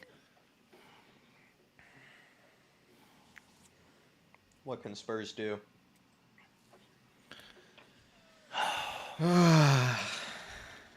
Just find something. Might take a restroom break in just a second, Dave, after this. Yeah, work away. Go and have a coffee while you're at that. Triple espresso, I'll have one too. Double the sugar as well, please. Triple Irish Fucking coffee hell. is what I need. Oh my gosh. I mean, just to say this quickly, like, I'm not sure what is more headachy, this forward line of this season or last year's defense. Oh, Like, it's both giving me headaches, really. I don't know which one I'd rather not have. but it's the problem at Tottenham. When can we just have a squad we're happy with? Why is it always one or the other? This forward line towards the end of the season has felt like our defense. Madison tries a cheeky one. Johnson Johnson take does it down the absolutely byline, fucking man. nothing. Take it down the byline. So much space. You're in the box. Idiot. Good ball by Kulu. Romero! Oh, goal bound, but Muric just not enough on it. Comfortable save from Muric. Jeez, Johnson's in the box. He has so much. How much more space do you need to take it down the byline? But that's why we give him the ball. Ball, byline, put it across, and he just sends it back to where it came from. They may as well have had a fucking shot. Good to see you, SOF. Hopefully you're keeping okay. Oh. See you Get on. back. He's off. Good to see you. Good to see you, SOF. Hopefully Big you're up, keeping well, sir. SOF. See you, my man. I think now will be a good time for you to go and take a quick break, Jack. You're not going to miss that. Rumbom over the free kick. Come on, Tottenham, please. Please. I mean, if not, like I said, just bring a fan. Bring a fan on. They'll do something better. My niece would do better. I'd do better. I'm overweight. Van de Ven. Slipping. Does well, though. Ref, I mean, how many more bites does he want at him? I'm sorry, it was Madison. How many more bites does he want at Madison there? It's another yellow card. Just got to start running at these guys now. They're getting yellow cards all over the place. Three bites at him there.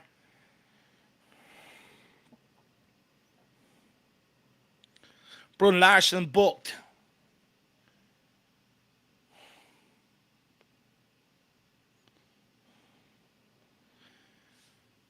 Madison standing over the free kick. Who wants it? He gives it to Brennan Johnson. Brennan Johnson looks like he wants to run at his man here. Cuts it back inside. Oh, my Lord. Oh, my fucking Lord. What was he even attempting? What was he even attempting to do there? Who did he even see? We need to have a water break, because I swear some of these Spurs players are hallucinating. I don't even understand who they see. They're actually hallucinating out there. They're seeing things that aren't even on. Ken Kulu picks it up. Sloppy by Burnley. Kulu gets a shot. Oh, it's saved by Muric. Just good effort. Looked like it was heading into the bottom corner. And it's saved.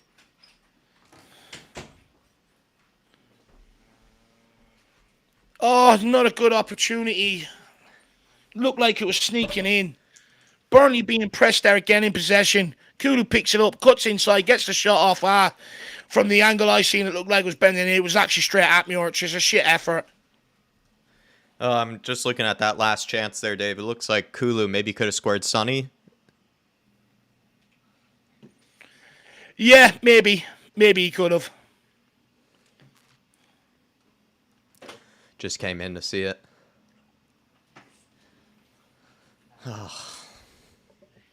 Oh, Sonny. Good pressure.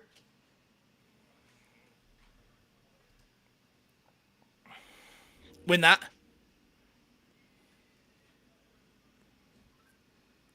Oh my God, he's all over the place right now. No, they're in behind That's as two well, balls he's giving Burnley. away. They're in behind. They're going to break here. He's got to take this down. He's already on a yellow. He can't. Oh, they're so They're all shit. off. Thank God they're shit. We're not much better going forward either. Oh, we should have been punished there. We should have been punished there. Yeah, it was a huge opportunity there that presented itself for them. 3-on-2 there at one stage. Madison picking up the ball. Matters. I'll give it to him. He's trying in this half, Madison. I'll give it to him. And Nassar. He's dropping left and right to receive the ball, trying to make it happen. Nicely done by Sarr. Out wide to Johnson. Jack, you're actually lucky you went for a break. If you seen what Johnson done a couple of minutes before that chance, you would have screamed. Romero. Sonny dropping out now to try and make stuff happen. Vicario, Sonny dropping deep. Well done, Sonny. You're seeing a lot of our creative players now dropping deep and getting frustrated. I think it's time we make some changes going forward. Romero, what a touch. Bursting forward, ref. What a touch and strength from Romero. What a ball as well. Get there, Kulu. He's got to get on his horse so much sooner. Good strength from Kulu, though. Good strength. Can he get turned to find someone? Sir! Ref! Lino's looking at that. Oh, my Lord. He's standing there looking at it, the Lino. He's just been thrown to the ground. Clipped. You know, I don't get it. He's been thrown, clipped, everything else. It's like he's officiating the fucking Royal Rumble. Can Van der Ven get there? He does, with ease. 20 minutes left to try and find the winner here. Not the way we wanted today to go at all. No. Basuma picking it up. Out to Papa Matasar. Back to Madison. Into Sonny. Well done, Sonny. Good turn. Son running at them. Oh, lovely from Sonny. Pedro! Oh, my Lord, Pedro! Oh, he should have scored. He could have had a hat trick today, Pedro. How's he not taking a touch? Why has he done that every time? He's taken it first time on so many occasions. Great play by Sonny. All he's got to do is just take a touch and tee it up. Oh my Lord, Pedro. He could have had a hat trick today. He could have had a hat trick today, Pedro. What's wrong with him? Oh my Lord, he's really made a howler, honestly, of a couple of chances here. Great play by Sonny as well, by the way. Getting turn, running at them and feeding them.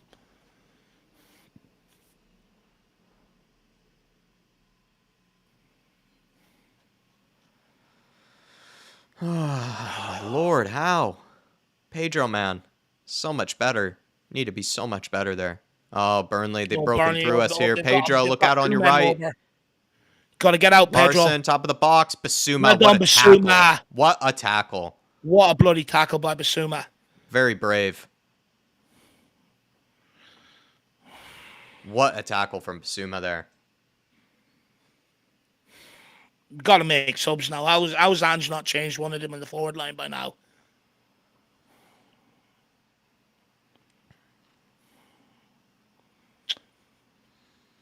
VAR. Don't tell me VAR looking at it. It's outside the box anyway. No, definitely not.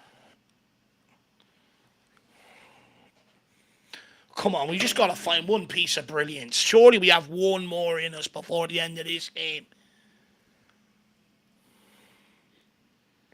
I think he's got to make subs, doesn't he, Ange? He should have made them 15 minutes ago with what Johnson and Kulu were producing, Jack.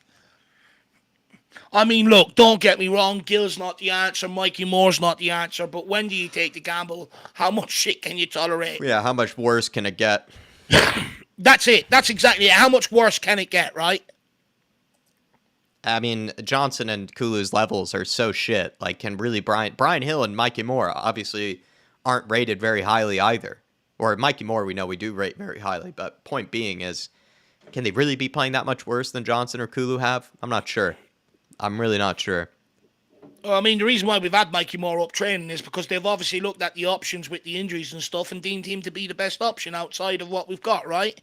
So then why not? Well, we're making a whole host of changes here, actually. Dragison's coming on. Scarlett's coming on. Bentancur's coming on. What do you think he's gone for here? Skip will probably come off. I Skip presume. will come off. Yeah. Sarr is probably due to come off, I think. And I would say Kulusevski, I think, will come off with Scarlett going through the middle. We'll wait and see what happens here. Is Ange maybe doing this also to try to secure a point?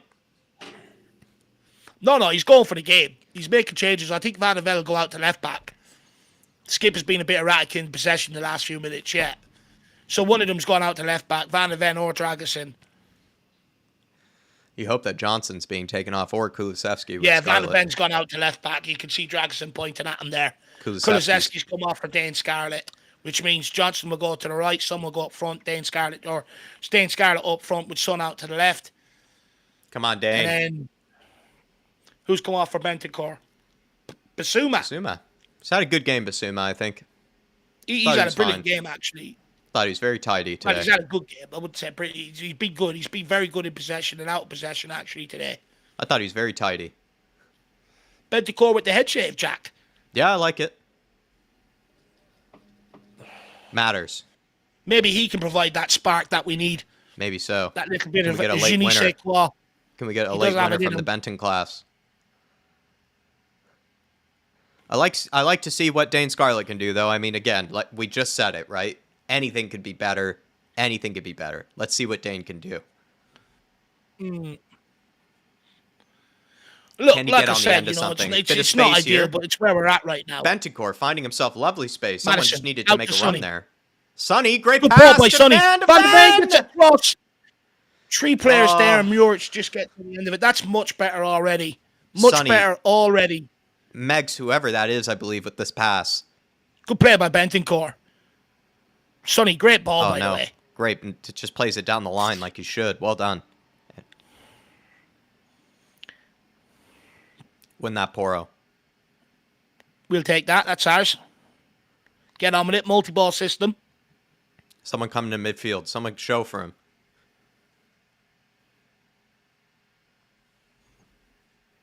Romero into Bentancur.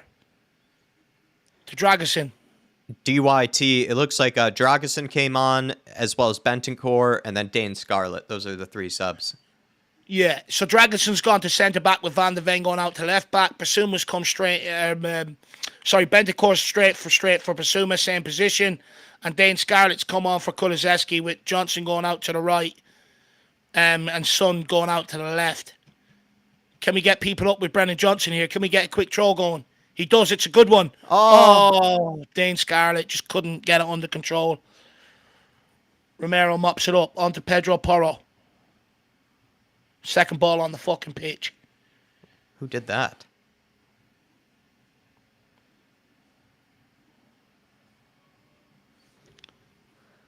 Come on, Spurs. Benton class. Pursue- There you go. Good Into ball. Scarlett. Great hold that play. Matters. Okay, To Johnson, what Johnson. have you got now? Take it down the outside. Pedro. Porro. Oh, Oh, Johnson should have just taken it down the outside to begin with, but he gives it to Porro instead. Fucking hell. Johnson, he's on his preferred side as well. I mean, just take it down the byline.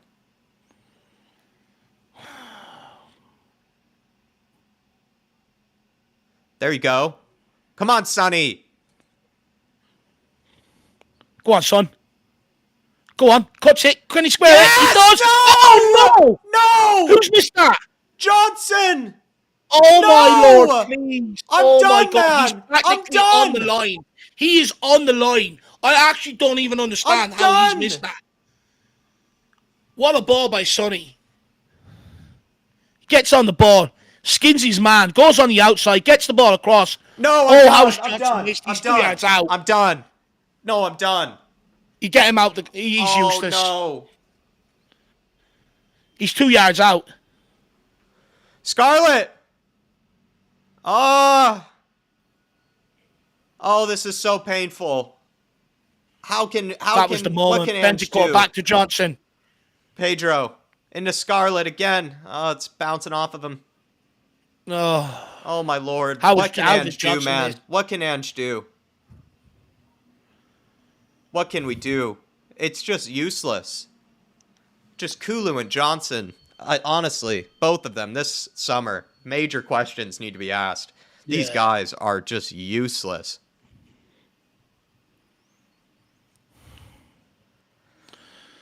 I just can't. I don't know. I don't know what to say anymore. To miss Matters. that. Come on, find Sonny.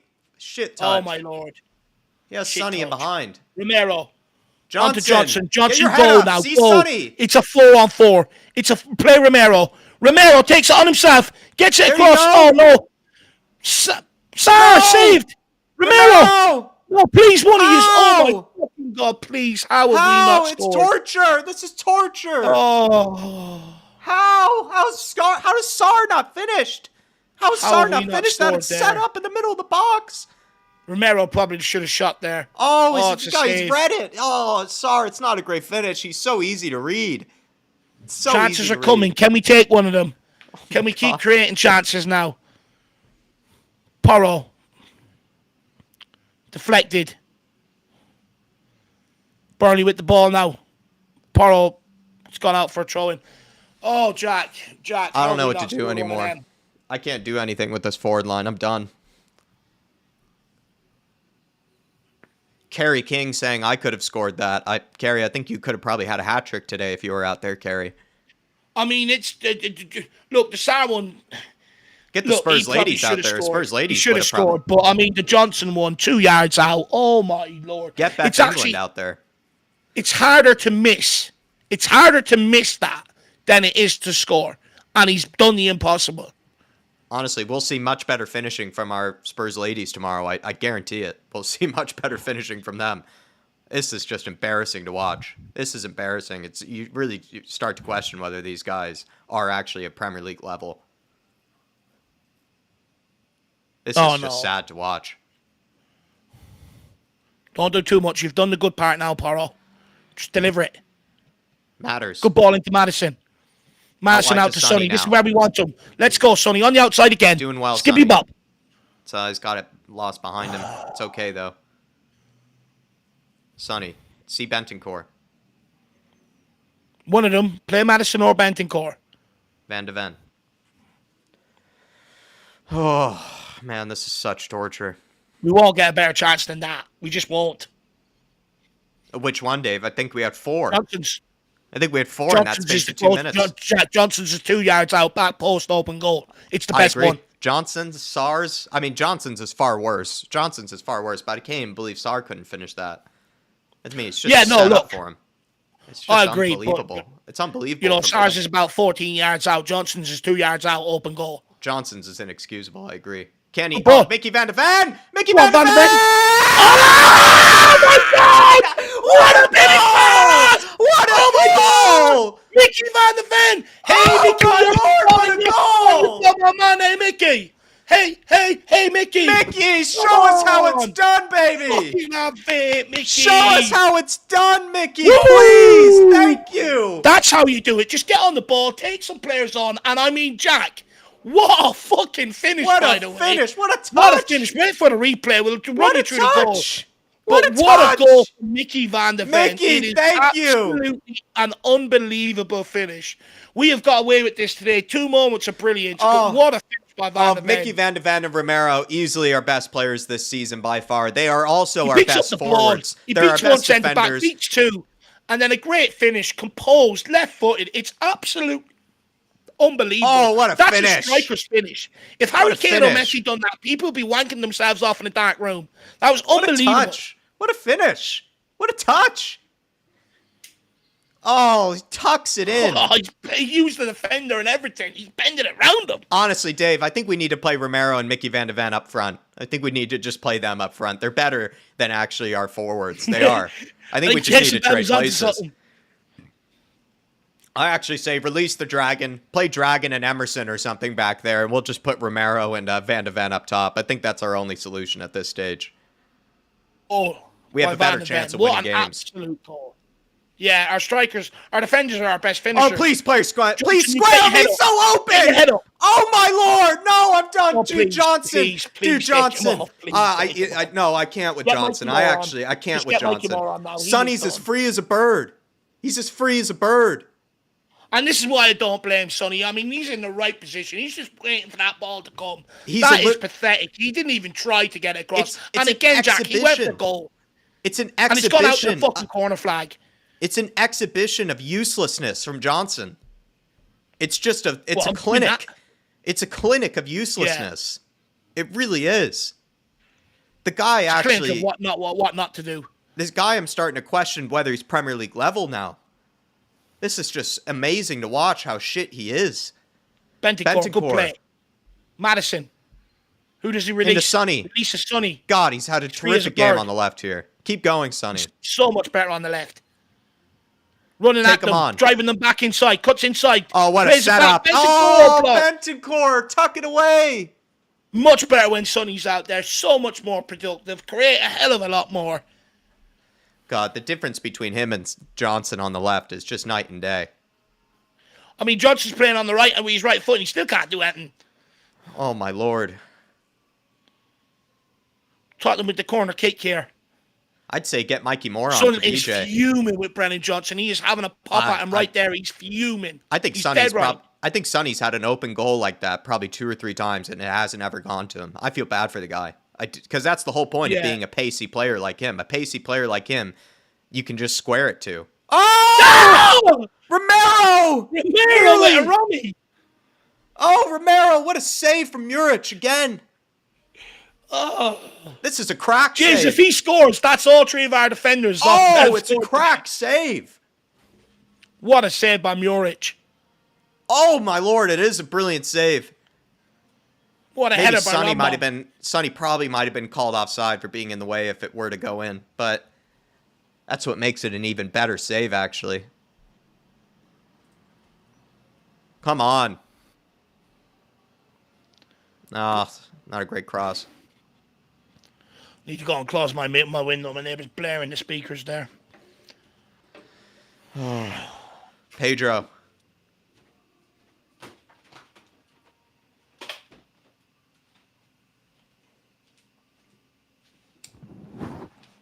Pedro gives it away.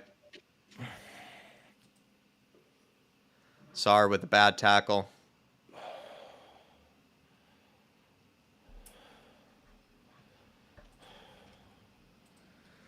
Oh, everyone. Jeez, that was just so hard to watch. Finally, we've gone 2-1 up, but jeez, that was hard to watch. That just absolute clinic of uselessness, an absolute clinic of just wasteful finishing. But here we are, 2-1 up. 2-1 prediction could come through here. By the way, guys, just had a little look there. There's over 700 people in the house watching and only 250 likes. I mean, so... Yeah, do you hate us or do you want to smash the like button? Please smash that like button. It'd be absolutely brilliant. Smash it for the torture that Dave and I are putting ourselves through watching this. That's so hard to watch. I would have broken my window. I would have broken my TV. I would have probably smashed, a beer bottle at this stage. Like, I just don't even know what I would have done. I never thought I'd say this, but I'm actually looking forward to watching the Eurovision Song Contest tonight. I'm actually looking forward to just watching another team tomorrow, Dave, with Man United. Hopefully they can show some better finishing than what we have. This is unbelievable. I'm appalled we're only 2-1 up. We are only 2-1 up. It is so pathetic. Madison's had a decent enough game today. Yeah, he's been actually much, much better. He has been much better. Much better today. Needed him today. Might get Zinedine Salzburg. Goodbye, goal, Jack. Yeah, you might. Let's hope actually no mistakes from Højbjerg. He has that tendency sometimes to come on late to games. And the Celso, which means no Mikey Moore appearance today. No Mikey Moore appearance. Rakdos Madness giving out 5 memberships. You absolute legend, Alan. Thank you, sir.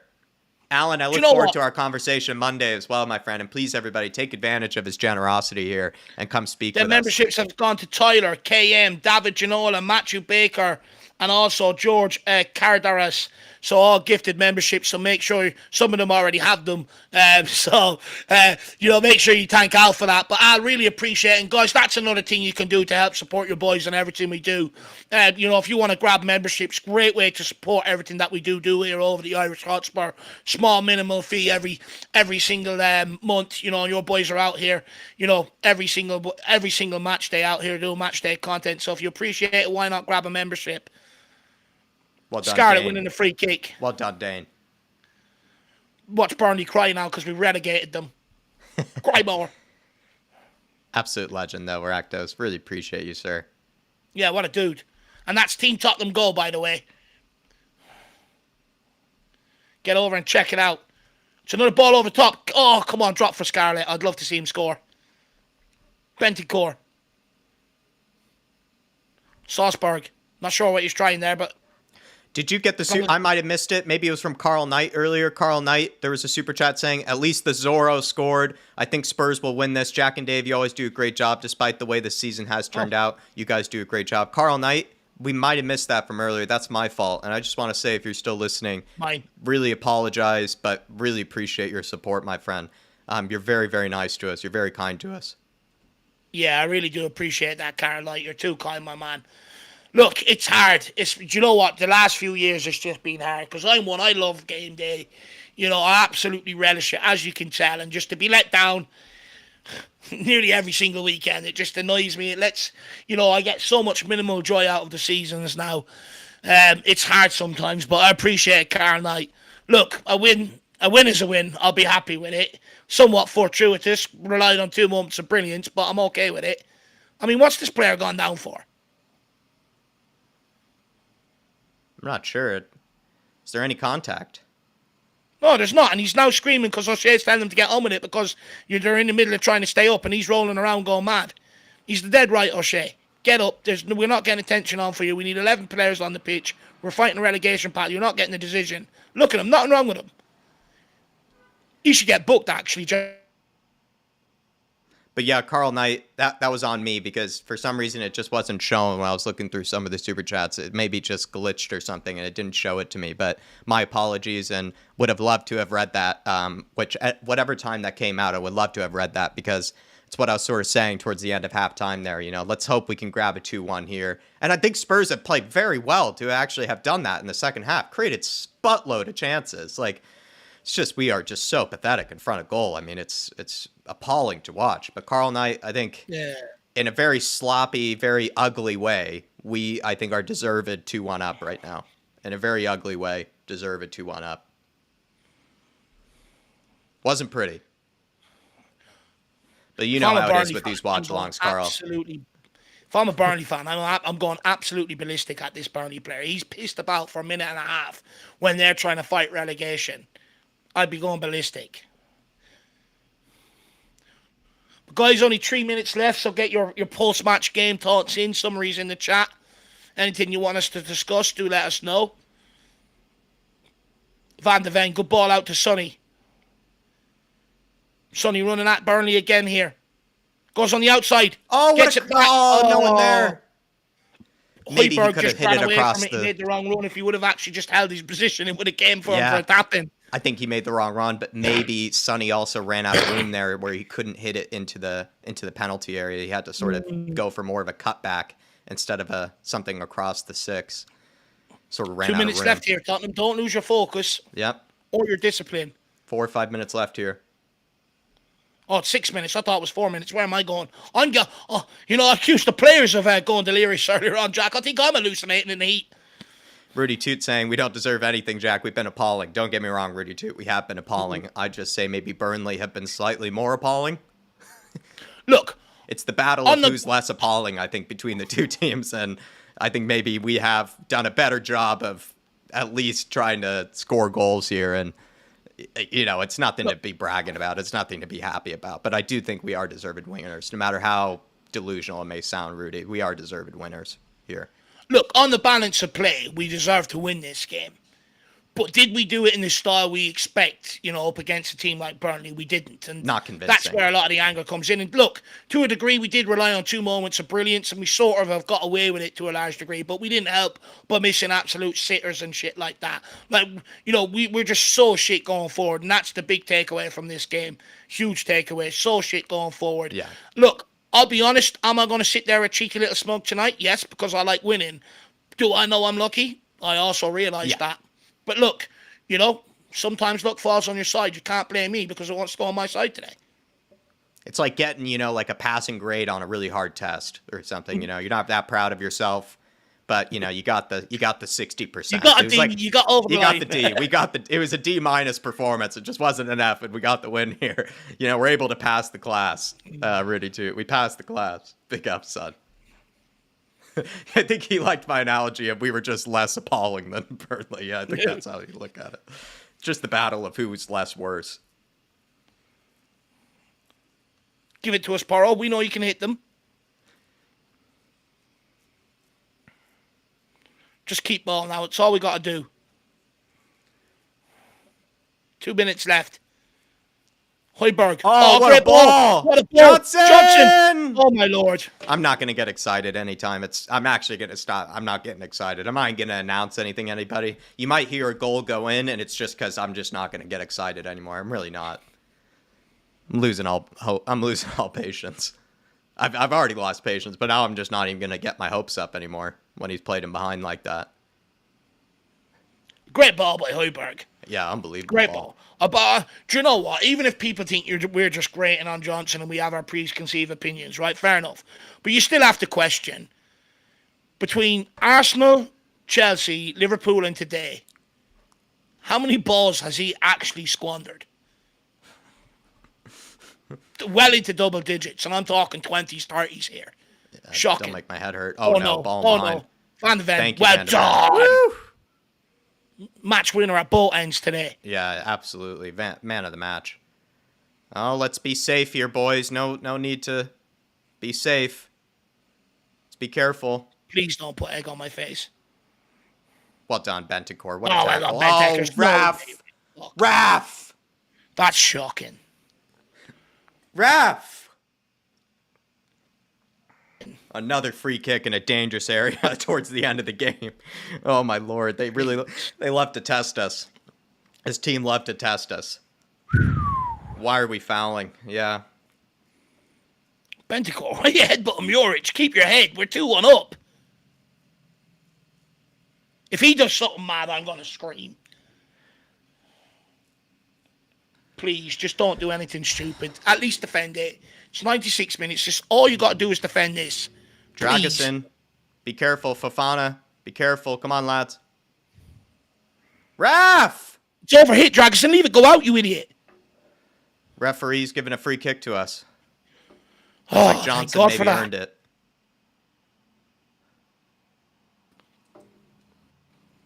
My heart was in my mouth there.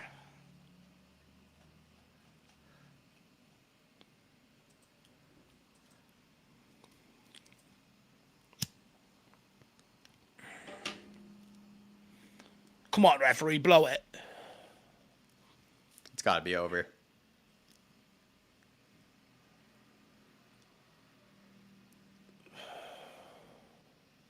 And we've got the end of season award, goal of the season award, everything happening after That's this it, game. full time. Come on. Woo-hoo! Oh my lord, not Jesus pretty. Christ, we got away with that. Not pretty, not pretty. But the job is done, Dave. 3 points. Remember what 3 points feels like? It's been a while, Jacko. It's been a while. Everyone, we're through. We No got over doubts the about line. it. We got over the line here, everybody. It feels good. We feel fine. Super Tottenham, super Mickey Van de Ven. Oh my, what a weird game. What a disgusting game, actually, in a way. Just really poor quality in so many ways. But Spurs, finally, a win, 3 points. Anybody want to update me on the Newcastle game? Because if they drop points there as well, that might solidify us. If I'm not mistaken, maybe we would still have to win another game, but that really would help us because Newcastle, if they are still drawing, looks like User Gamer saying they are still drawing. This could really help us, Dave. I mean, we're getting over the line. Yeah.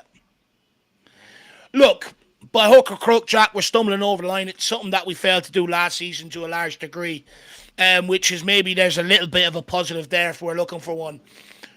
Look, on the basis of playing the chances that we squandered, the amount of possession we dominated, it's hard to argue that Spurs didn't deserve to win today. We did. However, we've had to rely on 2 moments of brilliance, which is a little bit alarming and a little bit concerning.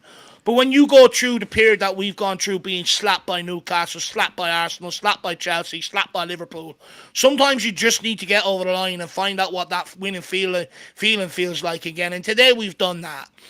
Am I expecting us to turn up against City? Well, I mean, it would be absolutely brilliant if Arsenal could drop points to Man United tomorrow or lose to Man United. It means then we can go and beat Man City without any repercussions. But today was all about just securing the 3 points and getting into Europa League no matter what. And it looks like we've done that. Now, we still have Sheffield United to go last game of the season. We got over the line today. I have serious questions over Brennan Johnson. Like you said, Jack, is he actually good enough for Premier League in general? I mean, that guy, the amount of balls he squandered. I think we looked a lot better when Ange Postecoglou made the substitutions, by the way. Bentancur coming on, he done well. Scarlett gave us a bit of a focal point, moving Son out to the left. We created a lot more, and that's ultimately what ended up winning us the game, was moving Son out to the left. But look, Jack, I'm just happy to get back to the winning feeling. It's up to everyone how they want to interpret this result, how they want to take it on. I'm just relieved to be winning. I didn't want to be sitting here talking about us drop points again and stuff like that. We got over the line. Forward line needs massive improvement. Roll on Man City. Roll on Man City. But Dave, let me just check in on the Premier League table here because Newcastle have drawn with Brighton. It looks like it's official. It's been done here. And what am I seeing? I'm seeing it looks like 6 points ahead now of Newcastle. And with goal difference being, do we still need... I'm not sure if everything has come through here with the points. Is that right? Or are we only... trying to remember here. Maybe it's going to adjust the table. 4 points ahead heading into this game. If they draw, that means we'll be 6 points ahead, Jack. Of Newcastle. If we're 6 points ahead, then Dave, with that, I guess they have a better goal difference than us, so it doesn't really guarantee anything. We would still have to beat Sheffield United.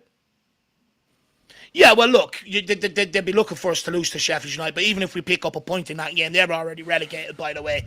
I mean, we're over the line, basically. So, big 3 points today hugely helped, and thank you to Brighton, too. Yeah, and, we'll make ourselves, maybe at least give ourselves more hope for securing this Europa League spot, this 5th position. But a win feels good, everybody. It certainly does. Really does. Everybody, if you can, for us, smash the like button. Do get your comments in on the game. Huge relief that Spurs have gotten over the line. What are your questions? Do you have any concerns about the team? Which players do you feel like played well? Which ones do you think maybe are getting away with it? Once again, it feels like Romero, Mickey van de Ven, so many of those sort of defenders have been the players of our season. And our defenders look to even be the better strikers of a ball than even our forwards. They seem to be the better goal scorers than even our forwards are. But Daniel Larson, this one was from a while ago. Big up to you, Daniel Larson. He says, Van de Ven, what a footballer. Player of the season by far, in my opinion. But I did not celebrate the goal because I have no passion left in me in this season. Daniel, he's been put through the ringer, it looks like, Dave. And despite Van de Ven, being once again, a brilliant player, I think Daniel Larson's just exhausted watching Spurs kind of play like that, it looks like. Look, Jack, I think all of us are. It's the same every single season. We become exhausted with the style of plays, the ups and downs. It's never really any even kill consistency with Tottenham. It's up here or down here. There's never any even in between, and I can understand it. Look, for me, I did celebrate the goal. I didn't want to be embarrassed by Burnley. Look, fair play to Angie, made a substitution there, moving Dragosin into centre-back, putting Van de Ven out to left-back, and Van de Ven done brilliantly going forward in terms of on the ball, and it really did help us well. I mean, that goal was an absolute piece of brilliance.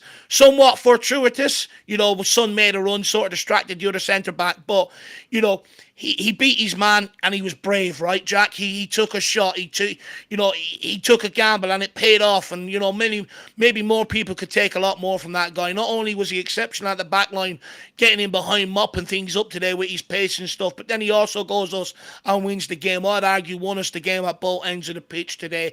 But Jack, I mean, can I just talk about the finish for a minute by Van de Ven? If Harry Kane or Ronaldo or Messi or any, the old Ronaldo, Ronaldinho, any one of them done that, people be sitting there absolutely purring at it. They'd be blasted all over social media. We're talking about a centre-back who can also strike a ball, by the way. That's off the back of his screamer there a couple of weeks ago. But that one today, the way he actually used the centre-back, the on-rushing defender, to bend it round him, to obstruct the keeper's view and bend it into the corner, that's something I see strikers and great intelligent wingers do, maybe midfielders, not centre-backs. That is absolute top drawer. If Harry Kane done that, people would be going ballistic. What a goal. Everything, when you break that goal down, absolutely everything about it, and even the way he uses centre-back, is world class. What a strike by Van de Ven to win the game. I mean, this is very happy clapping from me here, Daniel Larson, but I think the closest thing we have to world-class players in this team right now might be Romero and Mickey van de Ven. They both complement each other so well. They have these superpowers in Mickey van de Ven's speed and athleticism, his anticipation, his seeing of danger, and then with Romero, just how technically brilliant he is on the ball, and also his bravery, his ability to be a leader out of that back line. both of them together, Dave, I think are practically perfect center backs. Like they really are just perfect Rolls Royce center backs together, and we are so lucky to have them. They've been basically our best forwards as well of recent in recent games as well. Daniel Larson, they're absolutely doing everything for us. Just on what you said there, Jack. Look, don't get me wrong, right? They're not perfect. It hasn't been a perfect season for them. But them two have been, solid all season. They've been the foundation for a lot of what Tottenham have done good this season. Like you said, not only do we have centre backs that are quality on the ball, they score us goals, but they also defend like their life depends on it. I mean, and that's a huge change from where we were in years gone by. And we've got a really good partnership that hopefully we can harness and, keep putting out there. And hopefully we can get back to some sort of stability at centre back like we had with Toby and Jan, where they sort of knew each other's games. They were able to read each other's games. But Jan Vertonghen carry the ball and Alderweireld could pick out a midget stick from 60 yards away. You look at Romero, Van de Ven, it's very, very similar. And for me, I know they haven't been perfect, but I do think that's one good thing from this season that we can genuinely take going forward and saying, yeah, I like what I see there. We've got something good there. I mean, it's also so much to ask of these guys, what Ange asks of them of that defense, right? Their instructions, what they have to be able to do defensively as well as in possession. I think they're probably, he asks more of these two center backs than probably almost any other manager does of their center backs in the league. That's another reason why I put them up there as almost damn near world class. Of course, they're going to get better. Of course, they have things they can improve on. But these guys, I mean, once again, they're doing everything for us. I mean, they won us the game defensively, in possession, and then going forward. Defensive playmakers, goal scorers. What more do you want? If we just had 11 of them, I think we'd be much better off actually this season. Big up to you, Daniel. Completely agree, sir, and I think plenty of others would. Blade68 from a while ago as well. Thank you for grabbing that membership. Really do appreciate it. With that membership, you get member content. Plenty of videos that maybe you didn't know existed. Dave and I have been making, so you can check in on some of those. I'd say some of them, especially when it comes to the forward line, maybe have aged quite well now with maybe some of the debates that Dave and I have had in the past. Also as well, only 2 left, but our match previews exclusive to you with that one. And when it comes to the program, the platform that we'll be doing our watch along on tomorrow, there is actually an extra explanation video in case it's any way confusing to you on how to join up for that, and plenty of other things too. We do a lot of community announcements. You get to be a bit more informed on the goings out and stuff of the channel. So really do appreciate it. Blade68, the Alaskan Hotspur, Irish Hotspur, only watch along in Alaska for me, Dave. If anybody's going to be, represented in Alaska, I'm glad that you're being represented in Alaska. It seems like people have enjoyed the watch along. Our Alaskan Hotspur has enjoyed this one. This was a roller coaster, another ugly game, but I appreciate that this beautiful state of Alaska is enjoying the Irish Hotspur. Look, Jack, it's probably a place of the world I'll never really ever be able to afford to go to. So the fact that I can never really afford to go there, it's nice to be represented out there somehow. So big up the Alaskan Hotspur, keep spreading the great name, and hopefully it's not just you out there following Spurs and watching us. Hopefully there's many more, my man. I really appreciate it. That makes me happy. And then Dark Sun G says, how do our defenders score screamers? Porro, Van de Ven, come on, you Spurs. I think our defenders are probably the best scorers in our team right now, bar Sonny, Dark Sun G, and of course maybe Richarlison, who was hurt.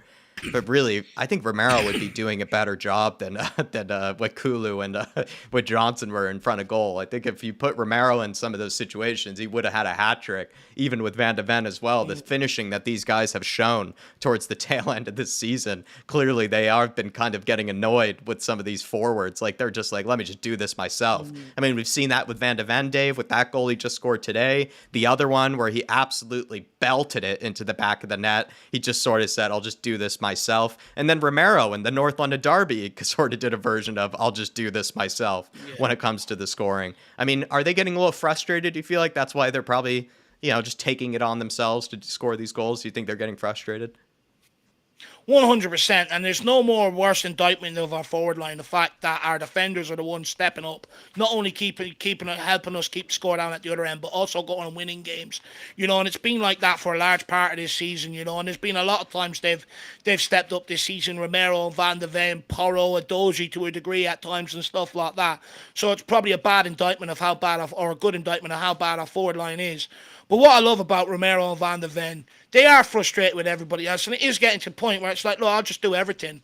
But that's what we want to see, right? We want to see guys like that just don't fold their head and go with the crowd. Sheeps basically is what, we don't want. We want guys that'll stand up and say, hang on, no, doesn't matter. You don't want to do it, no problem. I'll go and do it.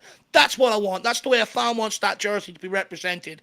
And I love that sort of approach and attitude. And, it is completely different to what we've had at centre-back for the last 4 years in that degree. So I'm all for that, and I love that. I think we've got two fantastic footballers on our hands.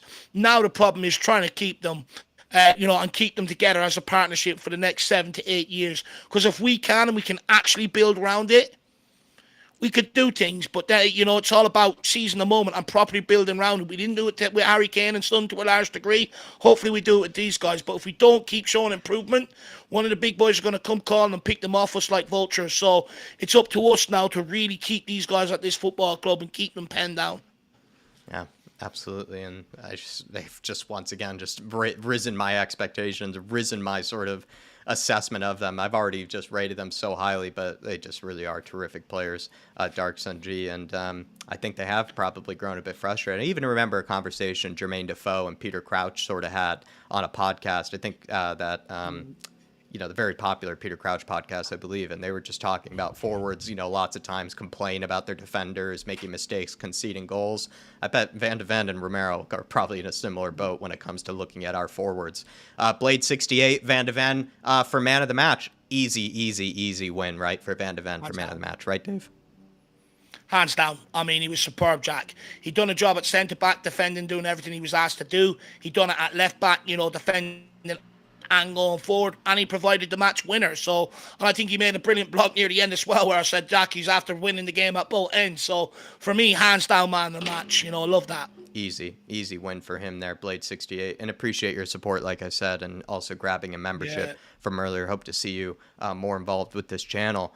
Chang Chin saying, great job as usual, Mr. Harris and Mr. Kanicki. Come on, you Spurs. Thank you, Chang. Appreciate the support today. Glad that we could grab a win. And Dave, someone in the chat, might have been Skunkwork, says, isn't it just great to start off a weekend with a win? Chang, don't you agree? Feels good to start off a weekend with a win. I mean, Dave, it's a change of pace for us. It is. It actually means I can enjoy my weekend, Jack. Usually when Tottenham lose, you know what I'm like, Jack. I'm a sore loser. I don't talk to anybody. I disassociate myself from my dad and yourself. I don't talk to ye either. I just go and cry, and it ruins my weekend. And then I wake up the next day, I'm like, new day, and then I get reminded of how crap Tottenham was again, and then it ruins my weekend completely. Whereas today I can actually enjoy it. The sun's out, the cockerel's out, it's growing, 3 points on the board. I can actually have a good evening. I can watch the Eurovision guilty free tonight, and then tomorrow we can watch the women's team and the under-21s, and hopefully Arsenal lose the league. This potentially could be a very good weekend for Tottenham fans. We do look at some point. Hopefully it's this weekend. And then Dark Sun G says we have two goal scoring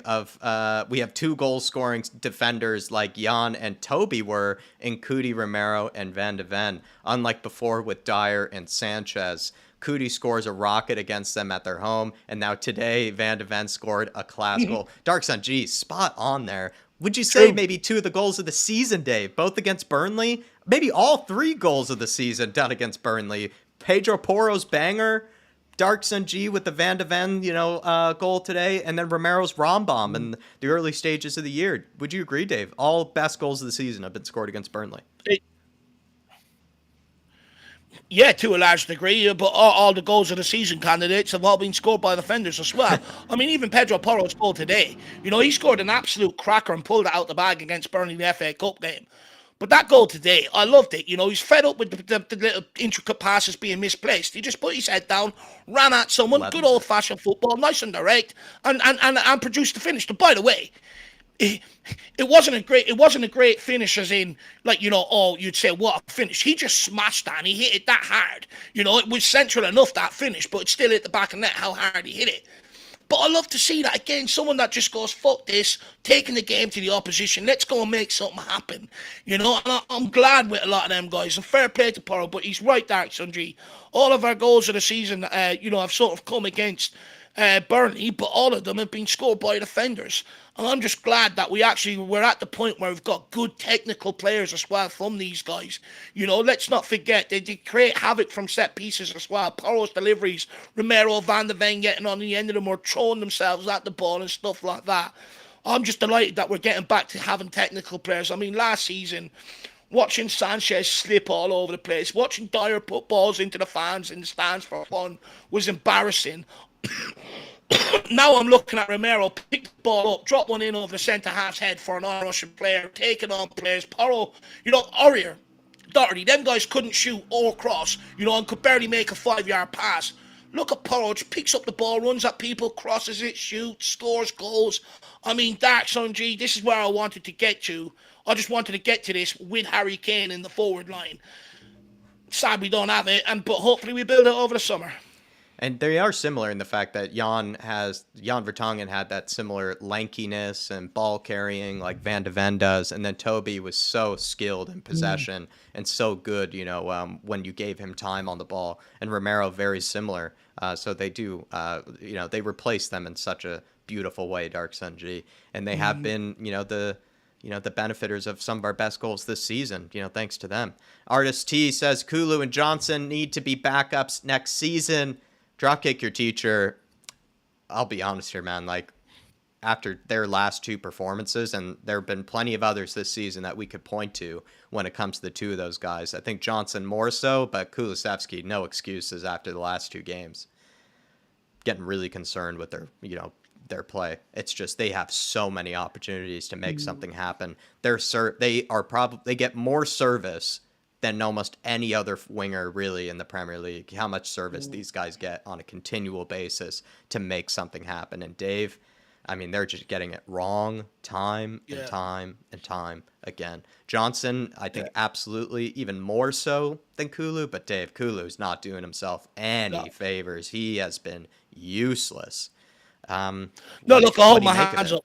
Yeah. Look, I've defended Kulu at times this season. I have argued that at least he brings a ball-carrying ability and stuff like that. In the final third, he's just absolutely frustrating. And, part of it is because he hesitates. Part of it because he's a bit clunky to a degree and stuff like that. Look, let's not forget, we've seen the very best of Kulu since he's been here, and we've also seen the very worst of Kulu.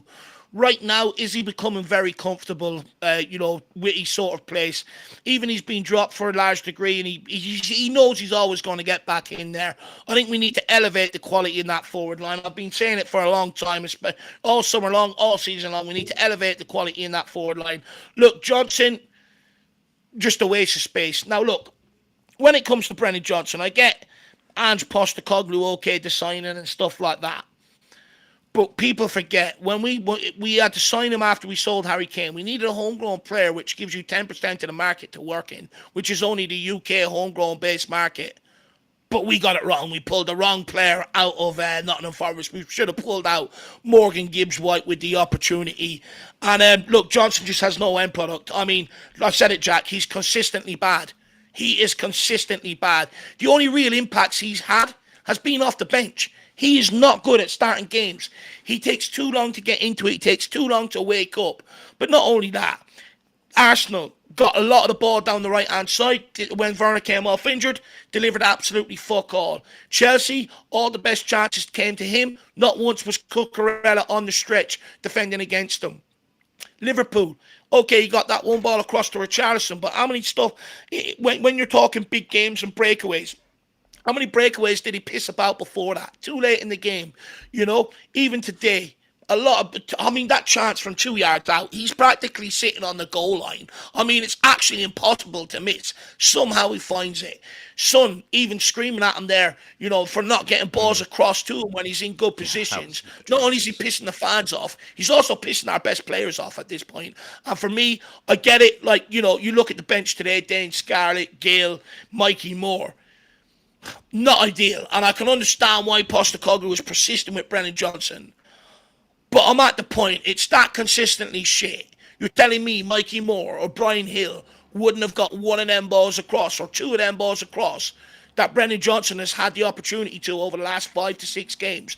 Of course they would have. They would have done a lot better with that. And for me, I think it's a failed experiment. And I'm not sure what we're going to do with this guy. We've only laid out 47 million for him in the summer. He's not going anywhere. We have no option for him to improve, because he's going to be around here next season, whether we like it or not. But he needs to produce so much better. And for me, keep him as an impact sub. Not ideal, because you are going to get injuries and rotation. He has to start at some point next season. But he is not a starter whatsoever. So we got to fail with that. When it comes to Kulusevski, I don't even know what the answer is with him anymore, to be brutally honest with you, Jack. You can say he's out of form, he's not confident, that's clear. But how do you get him back into form? He's been dropped, you've given him back starts. He's just not producing. I don't know. And look, it's embarrassing that Johnson has better numbers than him this season, to be quite frank. That's actually the biggest concern is Kulu, you could say, has had maybe better games and creating chances than Johnson has, but Johnson's sadly shown more end product than even Kulu has, and that is scary to say, really. It's just both of them, I think, are in deep, deep trouble. Both of them are in a bad, bad position with Spurs fans, as well as just even, I hope, the manager, because I think Ange now can look at it and he just can't put his confidence in these guys for a while now, because they just can't put the ball in the back, and that's simply as they're a yard out, 2 yards out, easy passes, easy squares, easy whatever, and they just can't do it simply as artists, and it's very concerning to watch. It gives me a headache, really. I'm not kidding. I almost felt like just jumping out the window. Just quickly. Yeah. Yeah. No, big up, artists. Sorry, you were going to say? Just quickly, before we move on to the next point, Jack, or the next thing that people want to speak about, just a quick stat for all the Ange out people, rattle a few cages, But Ange Postecoglou in his first season has picked up 63 points, more than Mikel Arteta managed in his first full season, which was 61 at Arsenal. So some would say maybe we're on the right trajectory under Ange. And also, so let's see what Ange out fans think. And Arteta, right? Didn't he finish back-to-back 8th, place finishes? One of those seasons, they definitely did not have Europe. 5th.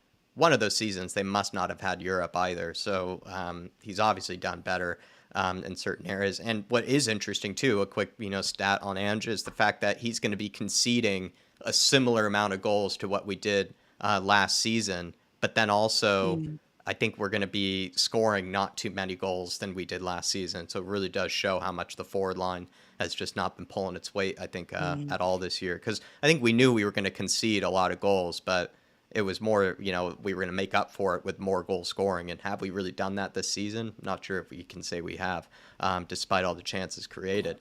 2J, this is, he's stirring the pot here with you, Dave. He says, magical things happen when Kulu isn't involved. You can't tell me he didn't have another dog shit game. 2J, no defending him here. This was probably one of his worst. When you say, Dave, this was hard to watch. Part of me wants to defend him just to keep this going a little bit longer. But look, Jay, I'll be brutally honest with you. There is no defense of him today, to be brutally honest with you, my man. Look, I'm not going to sit here and back his corner or defend him today. He's let me down. He's pissed me off. And ultimately, he's not delivering. Look, today was a game where his final third was exposed. We didn't need the ball carrying ability, something I give him praise for and stuff. We needed quality in the final third, and he didn't deliver today. And look, you were right on this one. I'll give you that. But look, lay off him a little bit, 2J, though. He's a nice guy. We know 2J's a nice guy, too, but I think he's just happy to maybe see that we could be agreeing with him maybe for once. Big up 2J. And like so many others that do have a difference of opinion than us, I really appreciate that 2J has a sense of humor about it. So many of you other guys like Steve D, plenty of people in the chat. I can name so many of you guys, but you really are class acts. And I would say being able to have a difference of opinion than us and then still get along, still be able to express, things civilly and in a, appropriate manner. It's just, you guys really are true models of this community. Big up to you too, Jay. Dark Sun G Big says, just quickly though, if there is anybody from Cyprus and that, 2J does run his own YouTube channel, and it's absolutely unbelievable. I don't understand a word he says, but he's entertaining in terms of the presence on screen and stuff like that. Get over, check it out. Give him some support. Good guy over there too, Jay. And listen, you shut us up. I'm red in the face, with the Kulusevski right now, and he's been embarrassing of recent. Dark Sun G says, Van de Ven, 3 goals this season, all clutch winners. Luton Town, Forest, and now today. I'm glad that we have goals from all around the pitch for the first time in a long time. Darks and G, I agree. We're getting goals from around the pitch, but feels like we're getting it more from the areas that we shouldn't be. It's come from defenders, maybe midfielders, and, not from the forward line as much as it should be. But I agree with you, right? Guys like Van de Ven coming up in the clutch this season, other players stepping up, taking it on their own to get us over the line. Fair play to Van de Ven and Romero as well. Our defenders are top goal scorers this year. No, look, I actually forgot about the Luton winner as well at their place. First, so fair play to you, Dark It was another tidy finish as well. I think Madison set that one up. It was from a quick corner, quick kick routine, if I remember correctly. But 3 winners. I mean, look, shows the measure of the guy, right? He wants to go and affect games. He wants to go and win games of football. You got to give him credit for that. Look, what I would say is, I think goals have always come from around the team. Like under Conte, midfielder scored, centre-back scored a few goals and stuff like that. I just think we didn't have to speak about it because our front line was absolutely superb in terms of Kane, Son and Kulu. They were all at it. Now that they're not at it, now it's going to be a preconceived notion that goals are coming from all over the pitch. When in retrospect they were. It's just our forward line are just doing that bad. That actually highlights it a bit more. Big up, Dark Sunji. I mean, Romero and Van de Ven have been our winners. They've scored goals in the clutch for us. Definitely not just tap-ins, when we're already 3-0 up. These guys are scoring winners for us. Absolute legends. And also... No more Van de Ven, Jack. It's Van de Winner. Van de Winner. And 3 terrific goals, you would say. None of them, easy or none of them, tap-ins either. Very, very great goals that Van de Ven has scored on 3 separate occasions.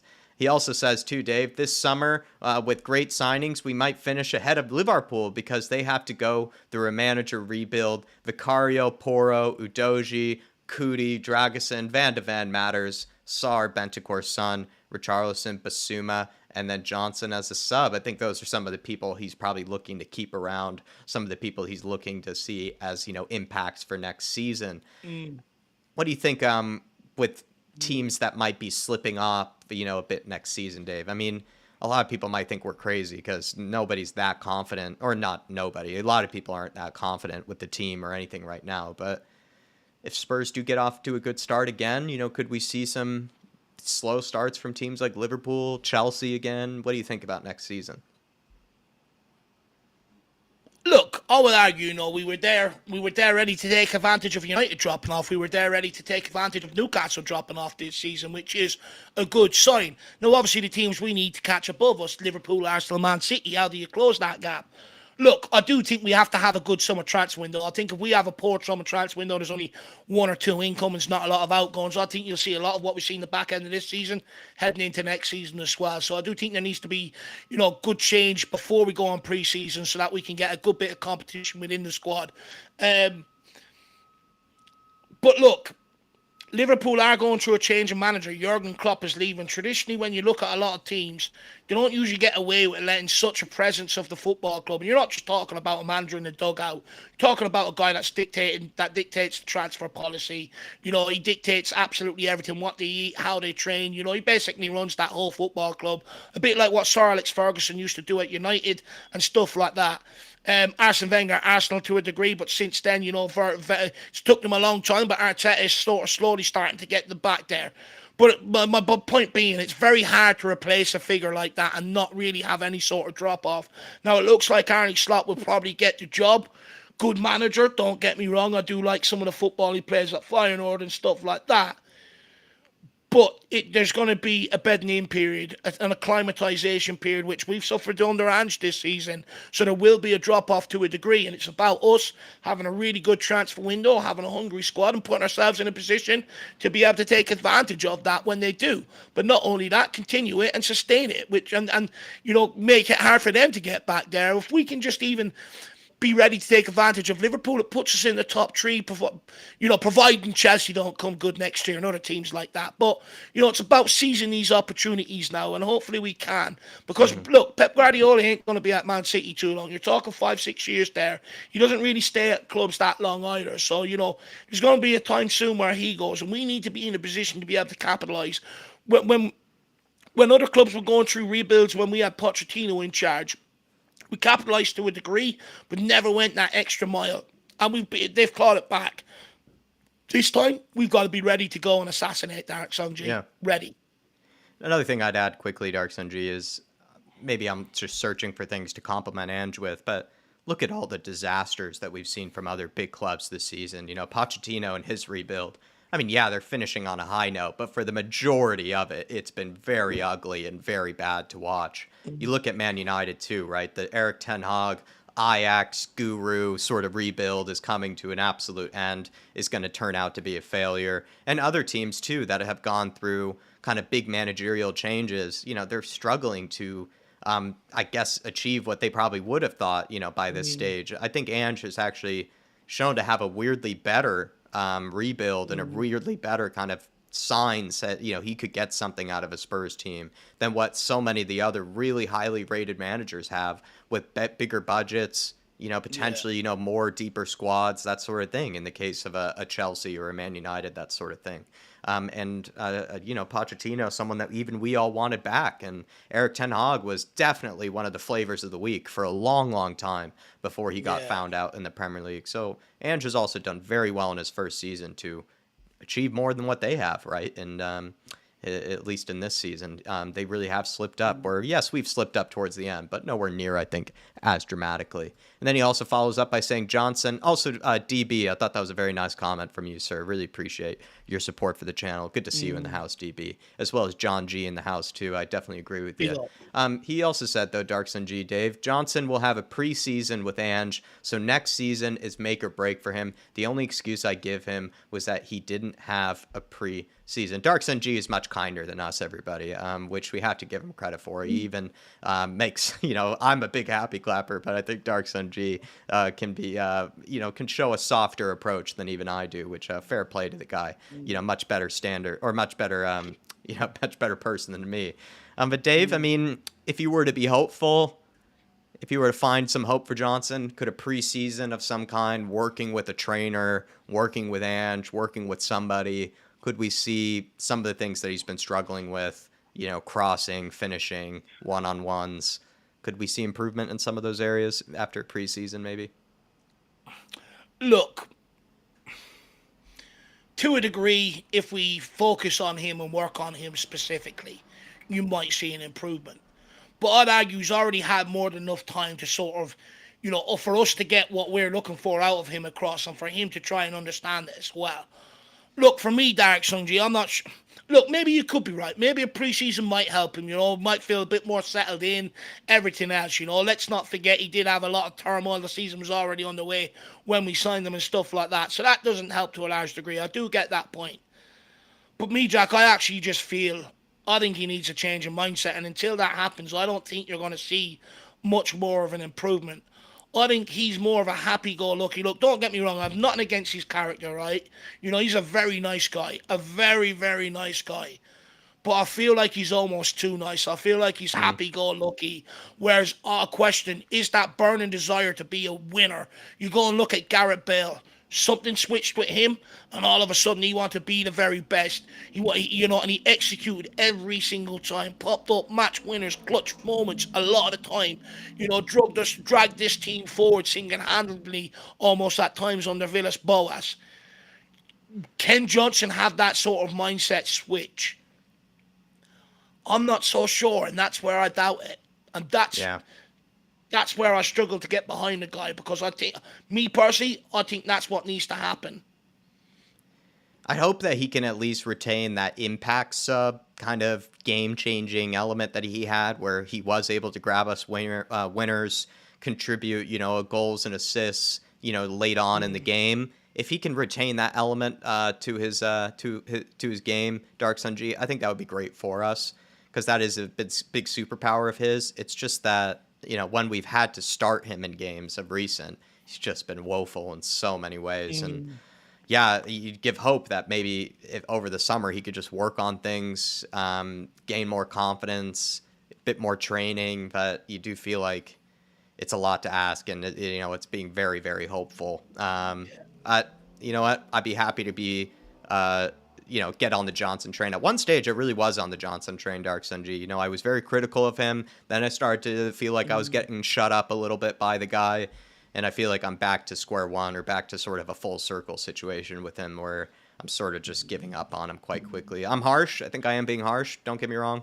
It's just that he's been very, very frustrating. And I hope he can work on some of those things this off season. And then who knows? We'll be talking about a very different player, hopefully, because we only just bought him, and it would be very disappointing to, just see it not work out for a kid like that. Because like Dave said, he's a very nice guy. You don't want to see that, happen to a player like him, but he is struggling with it. Darkson G says it's hard to believe that this is Van de Ven's first season in the Premier League. Vicario's first season, Van de Ven's first season.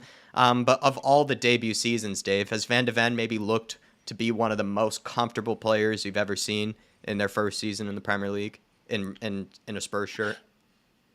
No, 100%. Look, I'd argue it was easier for him to come in and look better than Brennan Johnson, because Brennan Johnson, whether people like it or not, used to try and emulate some of what Kane brought to the team, whereas Van de Ven only had to do better than Dyer or Sanchez and stuff like that, which was not hard to a degree.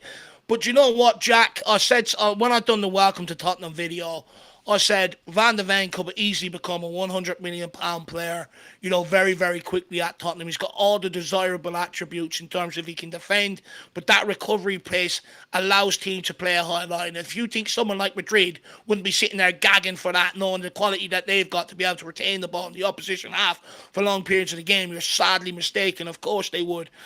I really like Van de Ven. I think he's been absolutely brilliant. But again, he's 22, 23 years of age? Johnson's the same age.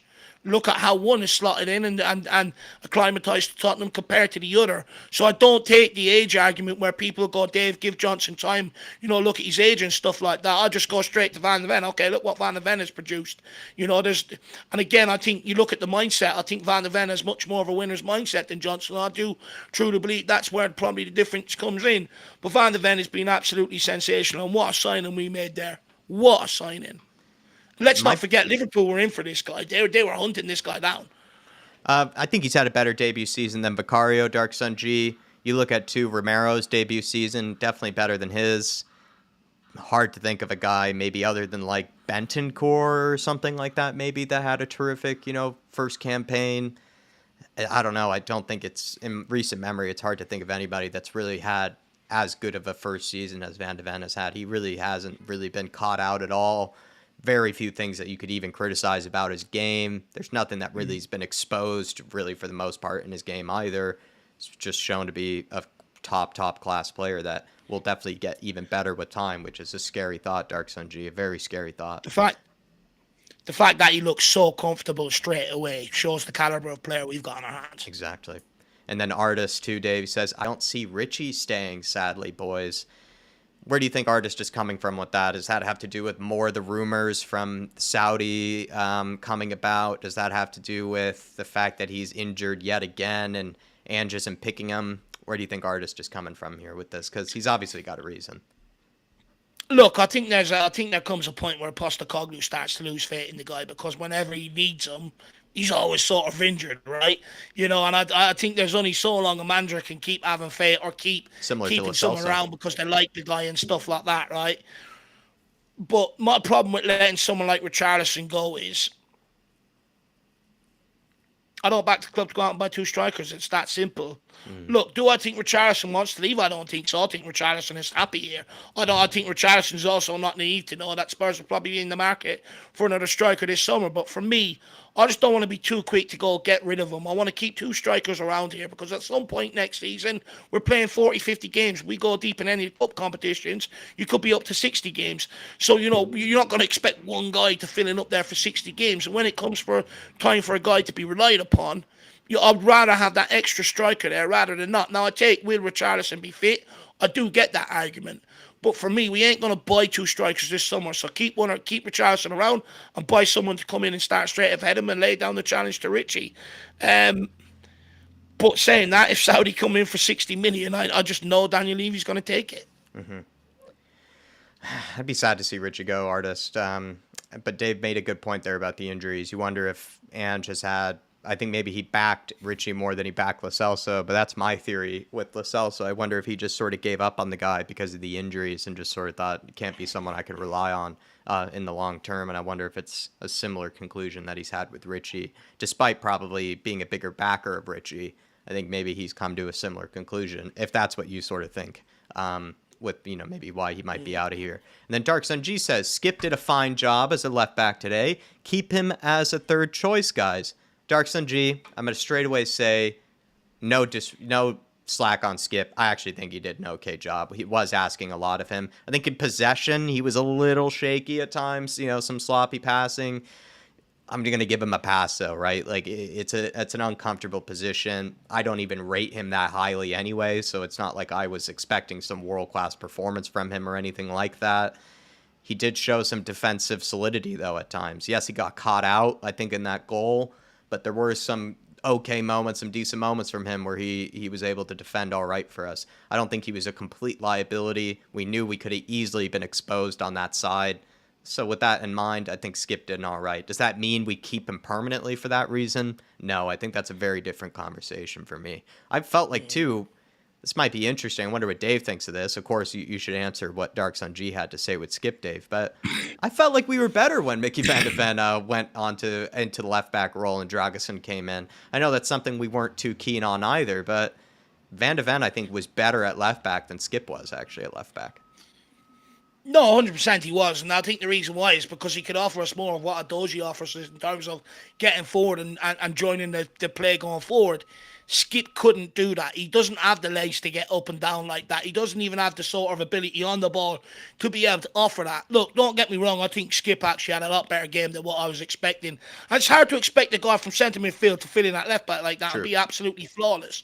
So to a degree, he had a good game. But I am sick of repurposing players at Tottenham Hotspur. Skip is a centre midfielder. By trade, it's where he's always played growing up. If he's not going to cut the mustard there, sell him. We can't keep repurposing these players. And we do it a lot with homegrown players because we don't want to go and spend 50, 60 million on the right guys to fill out that homegrown quota spot. So what we do is we go, okay, well, look, he's shit at centre midfield. So what we'll do is we don't want to spend 60 million on a homegrown player. So we'll just use him as a fill in at left back. He had a good game there last season, no problem. But if we get an injury and it comes to relying on him for a large period of games, that's where it's going to be felt. I keep saying this, but a lot of these guys, I said it with the likes of, Davies and people like that. When you have to rely on them on large periods of games or bring them into big games, 9 times out of 10, they're going to let you down. And that, for me, I want to get rid of this culture at Tottenham. I want a culture of we learn to build a squad, 2 players natural to their positions in every position filled out. But Skip is going to be kept around next year purely because he is homegrown and come through the academy. So you probably get your wish, Dark Sanjay. And there's plenty of sirens passing me by, Dave, so I'm going to pass on another one to you here. Dropkick Your Teacher says, any Irish players that fit in Ange's system, Dave? I mean, look, 2 of them were out there today. Josh Cullen, absolutely useless. Darragh O'Shea, decent enough centre-back compared to Irish standards, but there's a mistake in him.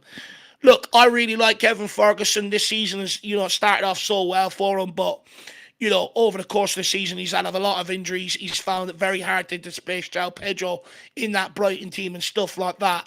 And probably a learning curve for the kid. Now, I really like the guy. I think there's a lot of similarities between him and Harry Kane. Hold up play. He can score good goals, all types of goals and stuff like that. But the injuries is a problem.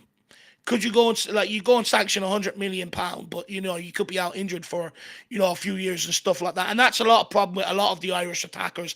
Adamides sort of, what would you say? His potential was curtailed because the amount of injuries. Troy Parrott, his sort of potential was curtailed again because of injuries. A lot of young Irish forward players carry a lot of injuries, and I'm not quite so sure why.